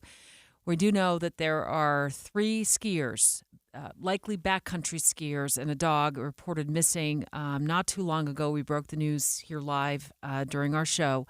And Dave, you're just listening in to a briefing from Unified Police Department. Did you hear anything new? I didn't hear anything that we haven't already talked about. They said they will give another update in the next hour or so with more information. But right now, what we have reported, 3 missing, a missing animal, a missing dog as well, is all we know. Here's our conversation, or part of our conversation just moments ago with Craig Gordon of the Utah Avalanche Center on the scene in Little Cottonwood Canyon where this avalanche has been reported. What the avalanche conditions look like, and what I know about the terrain, is that in the Big Willow Cirque, so this is near the Lone Pine area. Lone Pine is that iconic, or Lone Peak rather. Lone Peak is that iconic peak. Looks like a big molar that sticks out of the Wasatch. And this zone it's steep, it's serious terrain. It would require a group of very experienced, very knowledgeable backcountry travelers just to access it. So this isn't the type of terrain that you just stumble on. This is the real deal. And I feel as though the outcome at the end of the day is not going to be a good deal for us or our community or this tight family that we call our backcountry community. Debbie, I was just looking up the Lone Peak approach for backcountry skiing because Craig Gordon had said this is for very advanced skiers, backcountry skiers, and it shows that it's a 5-kilometer distance from the city of Alpine. It looks like it's about 5 kilometers that you would have to hike up. It's a 39-meter ascent. It takes a couple of hours to get to the high point, and it's extremely steep. It's a 46-degree descent. Just the climb up alone, just from knowing backcountry skiers, can be exhausting. So we're going to continue to monitor, of course, this situation throughout the day right here at KSL News Radio. Our Amy Kobabe is in the area. She'll be reporting live with Maria Chaleos in just a matter of moments. Craig was able to confirm for us from the Utah Avalanche Center that there are 3 backcountry skiers involved. Well, I do know definitely 3 people involved, and the real rubber hits the road, boots on the ground details. Right now, I am at the site and watching all of the staging come together. So as there are multiple agencies that are involved, and they're going to fly over the area, make sure first that it's safe to conduct this rescue, and that is the primary concern. And once those details start to come together, I'll be better able to speak to the real real details of what is going down right now. That was Craig Gordon with the Utah Avalanche Center. Yeah, lots of unknowns at this point. Not exactly sure when the call came in, who made the call to search and rescue, to alert authorities that there was a problem in this area. And he said it's the Lone Peak area of Little Cottonwood Canyon. So many of us are familiar with that area. Many of us are not. But one thing that is concerning out of all of this is what we heard in his voice, that he's concerned that this will not amount to a good outcome for a very tight-knit community of backcountry skiers. And from what we know so far, there's the 3 who have been missing, a dog as well. We don't know what time they left. But we are certainly trying to get more of those details, and we'll have more with Maria Chaleos straight ahead.